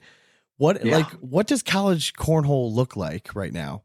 Because right now, you have the number 1 recruiting class in the country, but who's your competition? You know what I mean? What does college cornhole look like right now? So I'm just going to be honest. I say this jokingly, but also I'm not going to give anybody any credit, but there's over 25 teams that have committed to play next year. Okay. We're just really going after it hard. There are 6 in our, I guess we're going to call it region or our conference. I'm not sure if it's been established yet what it's going to be called. Okay. But we will have right now what's being called a meet. There will be 2 meets where those other 5 schools will come to Winthrop because we have the HQ is our training facility. Okay. So we'll have a pro broadcast court to, run the event and actually be able to show what's going on. But we'll have 2 different meets, and they'll both be in Rock Hill at the moment. And we might travel to some of these other schools that are in, good locations and play them heads up. But it'd be kind of like going to an open tournament or something similar to that. Okay. But be for just this, any of the schools that actually have a team that want to come play. So singles and doubles and all that kind of stuff. So it would be singles, doubles, and teams. And right now, what teams consist of is a team of 4. Okay. A doubles and a single, and you got to win 2 of the 3 matches. Oh, okay. All right, I like that. Same thing going into the National College Championship. It's singles, doubles, and teams. Okay. And it's 4. Okay. All right. I like that. Gets a little strategy involved and stuff too. So I do like that. Yeah. So we have 3. So that gives us 3 full teams to compete at the National College Championship as well.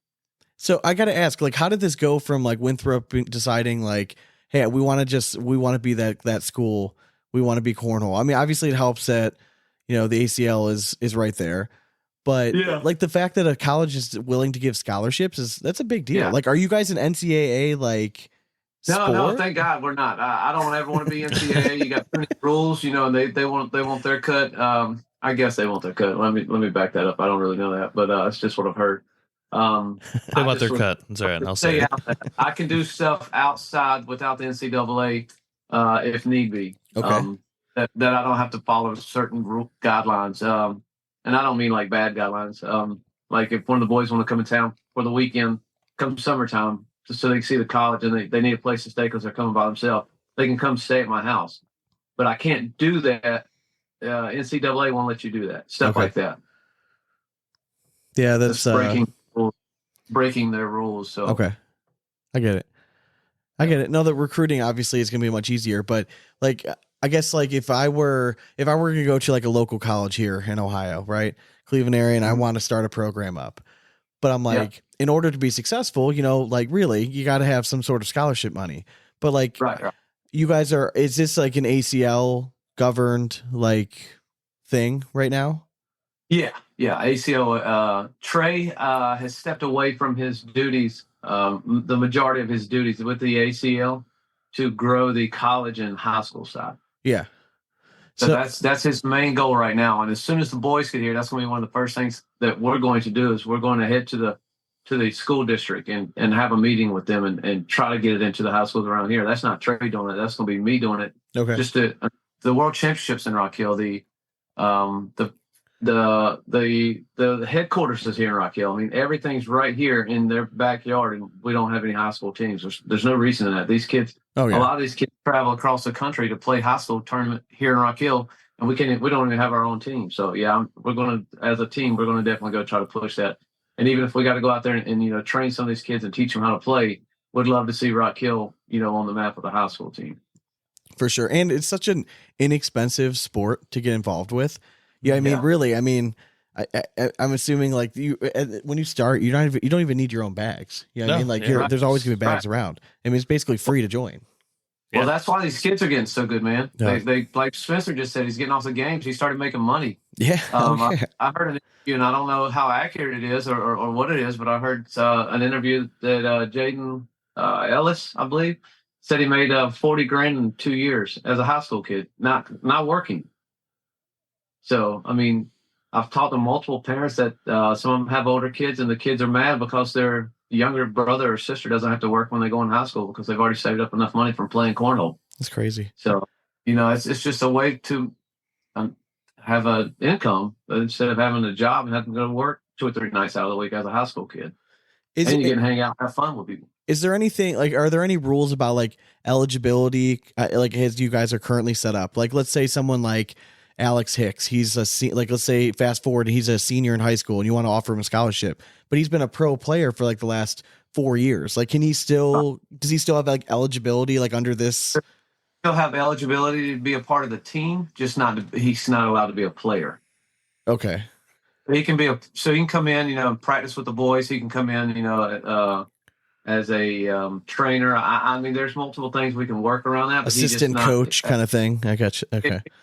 He's not allowed to play. Once you're a pro, it's no different than any other sport. You can't go back and play college. Now, what if, like, hypothetically, if you would go in and decide, hey, you know what, I'm not going to be a pro. Like, would he be able to play at the college level then? Once you're a pro, it's okay. You've forfeited your rights. So yeah, that's hung up at that point. Like I said, we do have a kid on our team that is going to help on the social media side. Zachary Stickney. He's a pro right now. Okay. So obviously he'll practice with us, but he's coming for an education. Okay. Okay. Yeah. All right. Interesting. What about, what about like this whole thing, like with amateur players and like, obviously you guys are not like an NCAA governed sport, but like with amateurs getting some sort of like a prize money, you know what I mean? And then going to play in college, like there's nothing you guys have to worry about in that regard. That's part of not having to be part of that NCAA stuff. It's a beautiful thing. About. Yeah. That's a good thing, Spencer. Yes. So I do believe, and I don't quote me on this, but I think the money that they'll win, if they make money at the National College Championship, actually goes towards their tuition. Yeah. I think that's smart. Oh yeah. Oh yeah. Yeah. All right. I mean, and you guys your weather out there is pretty nice. Yeah. There'll be a place for them to play pretty much every night of the week here. I mean, we got the headquarters that holds, competition pretty much every night of the week, and then there's stuff to do on the weekend. But I plan on doing a lot with them outside of cornhole too. There's a lot of trash talking going on with basketball, spike ball, disc golf. I mean, there's a lot of trash talking going on. So it's gonna be a lot of good times. So what does like a cornhole practice look like for you? Like, like when you're sitting down and coming up with like, cause I coached for years, right? But like cornhole is like such a different thing. Like, are you going to make them practice certain things, or is it going to be like, just do what you've been doing and play each other? Is Spencer going to have to walk 27 feet back and forth all day until his feet bleed? Like, are you going to make these guys work out? You know what I mean? Like, what are we doing? So obviously I've thrown that out there, the whole workout thing. They don't have to work out to be a part of the team, because you don't really need to work out to be a cornhole player. But I have thrown it out there. Look, if you guys commit, once you commit, you're committed to working out. There's no backing out, and you got to do this until the national championship. And then if you decide to back out after that, you can, but there's no committing and decommitting. So I will work out with them.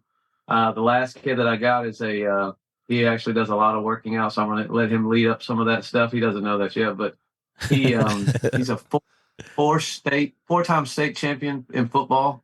Nice. And he's a heck of a wrestler too. So he's got the background for that. But if the guys don't want to commit to that, I don't want to overwork them. I want them to focus on the grades. That's the main thing I want them to come to school for, is the grades. Cornhole is just going to be an added bonus. But the practice, so I played for 4 years pro, and you don't want to just match a guy up with another guy just because they're the both best in the room. One of them throws a slick, floppy bag, and one of them throws a fuller, thicker, slower bag so they can roll. That's not going to mesh. So, I mean, you can turn out to be the worst team in the room if you don't have the right chemistry. So we're going to work on making sure that we're pairing the people up together that's going to work out best with each other. Oh, yeah. If you were like, what would you say to, like, let's say I'm a high school sophomore, right? I'm just getting involved in cornhole. I saw it on ESPN the other day where Spencer's getting a college scholarship for playing cornhole, and I'm like, what am I doing with my life? Like, I need to go like pick up bags and start throwing. How do I get noticed? Like, to go, like, how do I market myself to become eligible for like a scholarship? Well, so right now, obviously, we're building a pretty elite team. So we're going to continue to try to build this program every year from here on out with elite players. But I mean, no different than like Spencer. He's 2.5 years in right now. He wanted it. He's worked for it. And he's at the top of the game right now. He's one of the best college players in the country. He's going to be fighting for that top spot. So once they get a taste of that money, that's when they really start working. And Spencer's actually doing a really good job on social media. I don't know if you guys seen any of his TikToks, but his TikTok channel is growing. I mean, stuff like that. I mean, you get known, you get out there, you got to play tougher competition and beat the tougher competition. So hell yeah. So it was funny before when you said that young dudes like don't respond to like Facebook stuff. So the reason how I got in touch with Spencer is I actually reached out to Spencer's dad, who like we've talked Mike. several times. Yes, Mike. So I reached out. I'm like, hey, I don't know, would Spencer, like, first of all, like, I get weirded out too, like trying to message like younger dude, you know what I mean? Like, especially like if I've never met them in person. So I'm like, hey, Mike, like, can you reach out to Spencer, see if he'd be interested? And your dad was like, oh, he's interested. He's good. Like, we're good. And he's like, do you want Dusty too? He's like, I'll give you his number. I'm like, well, let me reach out to Dusty first. I'm like, I don't want to like scare him off too much, but yeah. I'm not trying to be funny or sarcastic or whatever or over the top, but I've had to do a lot of these interviews, man. They're good. They're good for the kids, man, and that's what I'm here for, man. It's help these kids out through life. So we're working on trying to get them, extra sponsors for the team to get as much money as possible to help them out. So we're always looking for extra ways to get them extra money. So I have no problem taking these interviews to help these kids out. Yeah, I mean, and you're doing a great job. Very easy so far. Yeah. Spencer, how did you decide on going with Brotherhood? So they're kind of like, they're a really interesting bag company to me because like they kind of like burst onto the scene, but they have a whole bunch of like you young guys that like core group that you guys have like really kind of like put them on the map this year. Yep. Yes. Last year, I think at Bag Mania, I was actually Lucky Bags. Lucky Bags are these. I've been throwing those. I love them. Right. And then after I got second, I think in advanced singles, I lost to Frank Verona. Okay. And Brent came up to me and he's like, hey, do you have a bag sponsor? And I was like, no, I don't, but I like throwing these bags. And this was when he didn't even have a single pro stand bag. He was comp only. And he's like, hey, I would like to sponsor you. And I know I don't have any sponsored players yet, but we'll talk about growing our brand and whatever. Right. So I said, you know what? He's a really good guy. And he told me I could like help him with certain bag materials, making bags. And I was like, you know what, screw it. Let's take a chance to try to grow a brand. And once I made the bag that I wanted, I started feeling more comfortable. He could trust me. I could trust him. And then it went on to just growing. Like, I'm friends with a lot of the younger kids. And I told him, I was like, yeah, you should sponsor this kid. He like play together or whatever, and it just kept growing and growing and spreading the bags around California. So I don't know. It went pretty well. Yeah, Brent's a really good guy. We had him on a month or two ago. Yeah, about 2 months ago. Yeah, very cool guy. What's your bag of choice? Like, what do you typically throw? So actually, what's funny is I invented the Bedlam, Okay. but I own Guardians now. Okay. So, Okay. but yeah, they're so good. They're money. Interesting. It's a good bag, man. They popped off. The first time I saw them was last year. It was like a year from now. Like I was in Delaware of all places, and I was at a blind draw, and everyone there had Brotherhood. And I'm like, I have a cornhole podcast, and I've never seen this fucking bag in my life before. And then I found out about it, and I'm like, oh shit. So I reached out, and we finally got them. Lo and behold. Yeah, I'm like, oh shit. And then like they almost won our bag contest this year. So it's Yeah, and honestly, I'm just happy because we've had so many of these like bag companies pop up and like start sponsoring people like out of the blue that it doesn't work out, but it seems like they're kind of on top of everything. So you found a good one. Like, yeah, they're good people. So That's very cool. happy for them. So when does your guys' season start? So when they get here in August, they're actually since the college stuff will be going on, some of the college stuff will be going on at the World Championship. They're actually going to be allowed to move in August the 1st. Sweet. Okay. Is So it they'll and have is it like going to be considered like a spring or a fall sport or This will be a fall sport for sure. Yeah, fall sport? So Okay. we'll lead National College Championship. Okay. Yeah. Interesting. Yeah. So Trey Yeah. will not be making a lot of Clemson games then. So. Yeah. Yeah. I When don't does know about Clemson that. have a team? Like that might be his in. Trey's pretty diehard when it comes to Clemson. I'm not real sure why, but he's diehard. When it comes to That was very well Yeah. put. That was very well put. Yeah, so we'll see what happens there. But yeah, it'll start. So obviously, Worlds is that first week. Second week is orientation for them, and they actually start the third week, and then I believe it's the tail end of the third week. Some of the boys are headed out to Spencer's. Spencer Disease. Dusty, are you Yeah. joining them out there this year? I'm sorry, Are you going out there this year? man. I've not been able to make it yet. I have a family vacation I do every year at the same time, and it falls during Spencer. I hear you, brother. Mackenzie's. I hear you, brother. Yeah. Well, I we've been doing this for going on, I think, years 5 or 6, whatever. Yeah. We have not been out there yet, but we're finally popping our Spencer's cherry this year. So I booked the flights. It's like a for sure thing. Yeah, but I'll in a lot of trouble if I go. Yeah, So. dude, I'm so excited. Listen, it better live up to the hype. Yeah, exactly. That's all I'm saying, because it's a very expensive trip. So this better listen. I'm going in with an open mind. So I'm just saying I want to have a good time. So we'll see. I'll tell you one thing. I've not been out there, but man, you better take some sunscreen because I see all them people getting burned. Oh yeah, dude. And I can't. Is it sun or is it wind? Well, I mean, the way they look on TV, it looks like sun, but I mean, it could be wind too. But Don't call out Cody Henderson like that, man. Don't do that to him. Like that's so mean. Cody Henderson, dude. You ever see his tan lines? No, Oh my god, the best it's pictures impressive. ever. Some of my favorite pictures. Dane, do you have a tier talk for us? You know, I was I had a weird one, and it came to light with your daughter's hatred of sour candy. Okay. So I'm not like a huge sour candy fan, but I feel like there's a tier talk involved in sour candy. Okay. Because there's a lot of that shit out there. Yeah. Do you guys like sour candy? Yeah, I don't mind it. Yeah. I don't really candy, but I don't mind it. Yeah. Yeah. So do we limit it to sour candy? Do we just do like give me your top do sour. candy bars? Yeah, it's fine. We can do sour. All right, we'll do fruity candy. All right, it doesn't have to be Fruity candy. because I don't Okay. want to. All right, I don't you. want to have Spencer just be All right. like stone cold up there. And Sean's got to kick us off. I have to kick you off. Yep, Sean's got to start it. Fruity candy. All right, so I'm going to give an honorable mention to Jolly Rancher. Nice. All right, just That's a good it's just one. simple. Yeah, it's just very simple.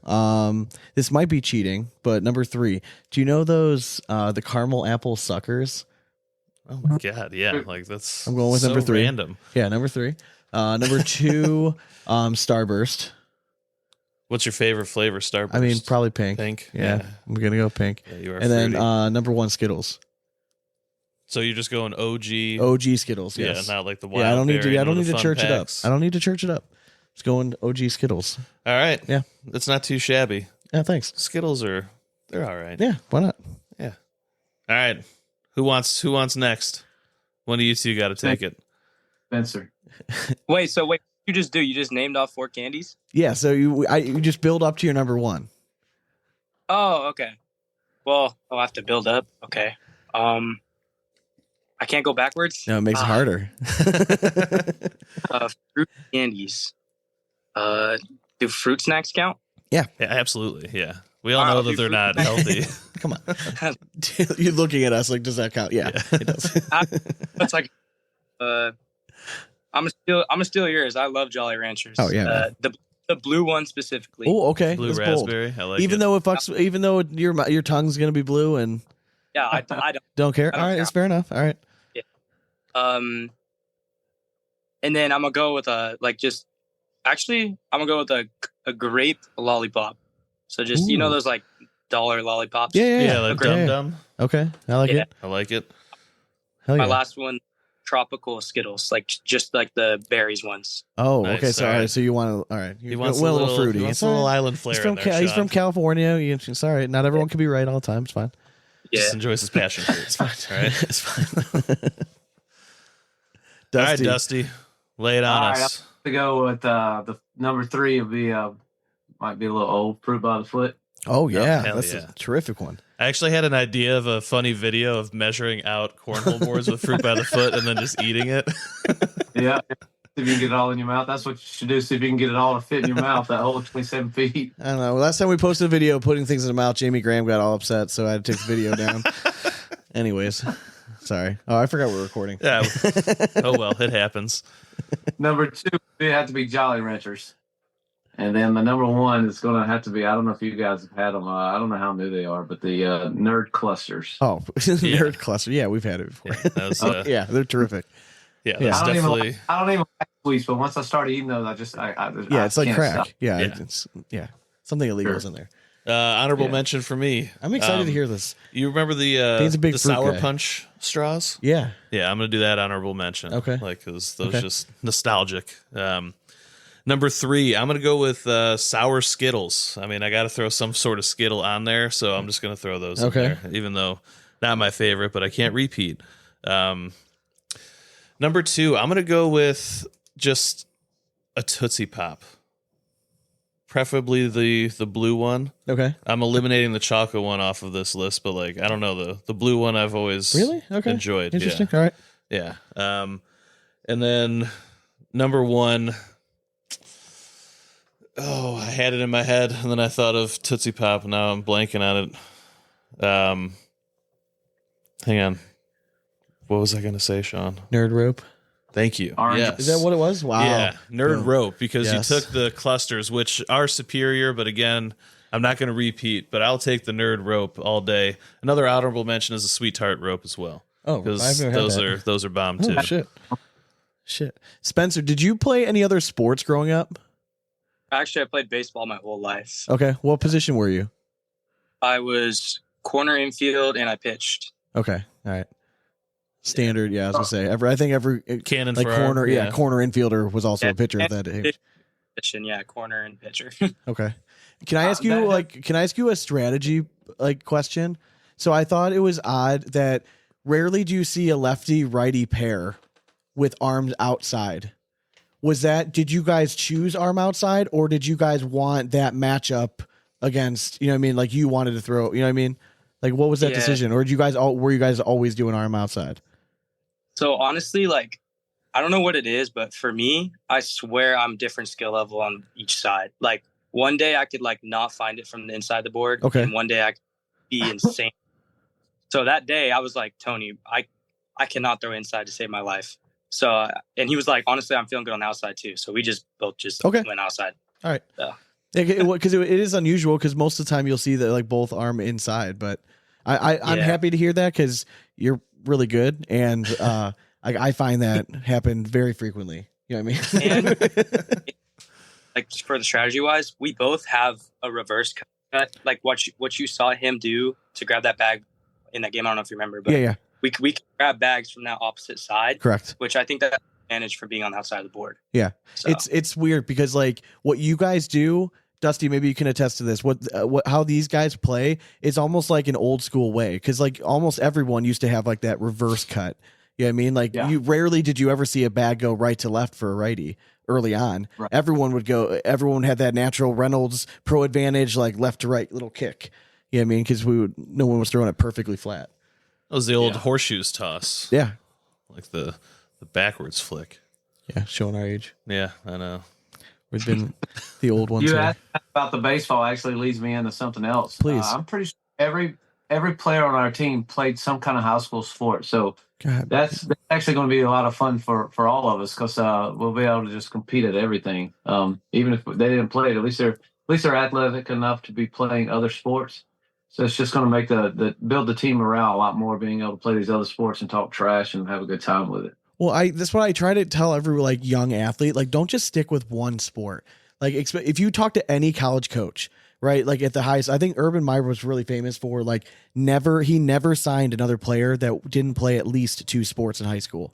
Like you want like well-rounded athletes, and like cornhole adding it in is fine. Like that can count as one of them. But like I worry about these guys that are really young and they only play cornhole. By the time they get to you, are they going to be burned out? Are they going to be tired of it? Like when they get their first girlfriend, are we fucked? I mean, look, we're seeing Caleb Batson gets a girlfriend and now he's like, what the fuck happened? One season. Yeah. So, I mean, there's so many variables that we can add in here. Yeah. Well, that's what happened to me. I got offered to take over the Carolina Conference and I was burnt out, man. I've been doing this over 15 years, playing cornhole over 15 years. I'm like, yeah, I'll do it. I'm glad to take a step down. I did it for 4 years and I absolutely enjoyed it. The people that are on tour, absolutely amazing. You get out there and meet some great people. Cornhole is different from any other sport. And I try to tell everybody that I played a lot of basketball, a lot of football. There's a lot of trash talking, but a lot of, I ain't gonna say hate, but almost wanting to fight trash talk. Yeah. But cornhole, no matter what you do, people want to see you hit the good shot. You turn into more family than you do anything else when you play with these people. I have a lot of people tell me that, they were not in a good place and then they met cornhole and it's got them out of some dark places. Oh yeah, for sure. Yeah. So for sure. It's all good stuff, man. It's going to be a lot of good times. I know we've got a lot of social media stuff going on that we'll be posting stuff, what we're doing. I mean, I got old sponsors that are still great friends that said, bring the boys on over to the lake house. We're going to be out on the lake. We'll be doing a lot of fun stuff with these boys. So what other colleges have teams right now? I mean, I know you're not trying to like promote other schools, but like we're trying to grow the game in general. Because they've won the national college championship already. Wait, who did? Who? South Carolina have one this year. Okay. The Gamecocks. Okay. So I don't know if that's actually if the school's putting that together like we are. I don't believe it is. I think it's more of students putting it together. Okay. But they're actually committed to having a team this year. Okay. So I don't think there's any scholarships funded in that program. Interesting. Okay. So that is one that will be playing in our region. But that's Angel Camarena won the national college championship for South Carolina. Yeah, I always think I'm like, we should go start a team in our high school. Yeah. You know what I mean, like we're so involved. But like the thing is, like my wife would murder me if I added like one more thing to my fucking plate thing that I have to go do. Like, there's no way. Like she's like, oh, you want to do this and that and still golf every once in a while? It's like, no, you can't do that. So I feel that. Hell yeah. Are you guys going to Canton? Spencer, are you going to Canton? I was, but then I looked. I was like, it's just not going to be worth that. Like last minute. No, but if I But plan to, we'll be there. I'm just kidding. Yeah. It's fine. Well, it's an hour away from us, so it's pretty close. So yeah. That's another good thing about Winthrop too. That is a real good plus, especially for somebody like Spencer that hits the opens. Yeah. There's not many opens on that side of the country, and there's a lot on this side of the country. Sure. I don't know about this year, but I know the last 2, maybe the last 3 years. The World Championships in August, and the first thing of the year is in Rock Hill again. It's the first Open of the season. Yep. I don't know if it'll be that this way this year, but there's just a lot of stuff. And then you got Myrtle Beach, that's 3 hours away from us for the National College Championship. So that's also an Open. So there's a lot the boys can hit here and save a lot of money. Yeah, I mean, I don't think it's out of the question that, I mean, really, if the easiest thing I would imagine for the ACL to be would just have all the nationals and the world championships in one location. You know what I mean? It makes travel plans a whole lot easier if you know the dates and where you got to be every single year. Yep. You know what I mean? Like, it just seems like it makes sense. Like, I know you want to spread the love and go across country, but like, logistically speaking, it just, as a company, like, I feel like that would be, it would not shock me if we eventually ended up in that direction. And if I'm looking at a crystal ball. Somebody put that in one of the groups because of the somebody had put online or something about they didn't like the turf and the black beads or something. Somebody's like, the only place we ever go that nobody complains is Rock Hill. Can we just have everything there? So I was like, man, I'm for it. Yeah, exactly. It won't happen, but I was like, yeah, I'm for that. But I don't remember what that was, but I just seen somebody put that in the group. Somebody's like, Rock Hill's the only place nobody complains about anything. So pretty cool to have it in our hometown, especially for all the team coming in. Yes. Hell yeah. All right. Well, we'll have you guys hang on. We'll let the folks go at home. But thank you very much for joining us. This has been awesome. Yeah. If you're in high school and you're listening, go check this stuff out. If you're just a cornhole fan in general, make sure you're going to follow Winthrop's cornhole stuff, follow their journey as they're trying to battle for, you guys have got to be like the heavy favorites going in, I would imagine. We are right now. Also, so I don't know if you can attach this or not, or if not, they can look it up. But we had a huge piece yesterday on CBS Morning. Saw that. I don't know if you got that. Yeah, I saw that. It was 6-minute episode. I was kind of bummed that like it didn't come out like next week. You know what I mean? Right. So yeah, that'd be cool too. Yeah. So I just want it to be known that like I booked them before that article came out. Okay. Can we at least say that publicly now? Yeah, that's accurate. Yeah. That's accurate. You reached out to us Friday. This has been in the work for like 2 or 3 months, but we didn't know it was coming out on Saturday until like Tuesday or Wednesday. But I know I'm a fucking week late. Like, God damn it! Fuck, I hate when that happens. Jesus, damn CBS. They're a little bit bigger than us, so it's all right. Just a little. Just barely. Not in the cornhole world. True. Not in my heart. All right, boys. So thank you very much for joining us. Spencer, awesome. Congratulations. Killing it on the first broadcast and for getting the scholarship. Dusty, keep killing it, man. Like, this is awesome. We want to see it. Like, the bigger the game gets, is better for us. And I hope we have college shit, more college stuff that like is easier to follow for us to like then talk about next year. So yeah, for sure. Yeah. Anytime after August, you guys want to reach out when all the boys are here. We'll do something in the HQ if you want. Hell yeah. Yeah, love it. Hell yeah, that'd be awesome. Yeah. Awesome. Yep. All right, guys. Well, as always, we hope you throw it straight. It's nothing but 4 baggers from here on out. Cornhole it. Later.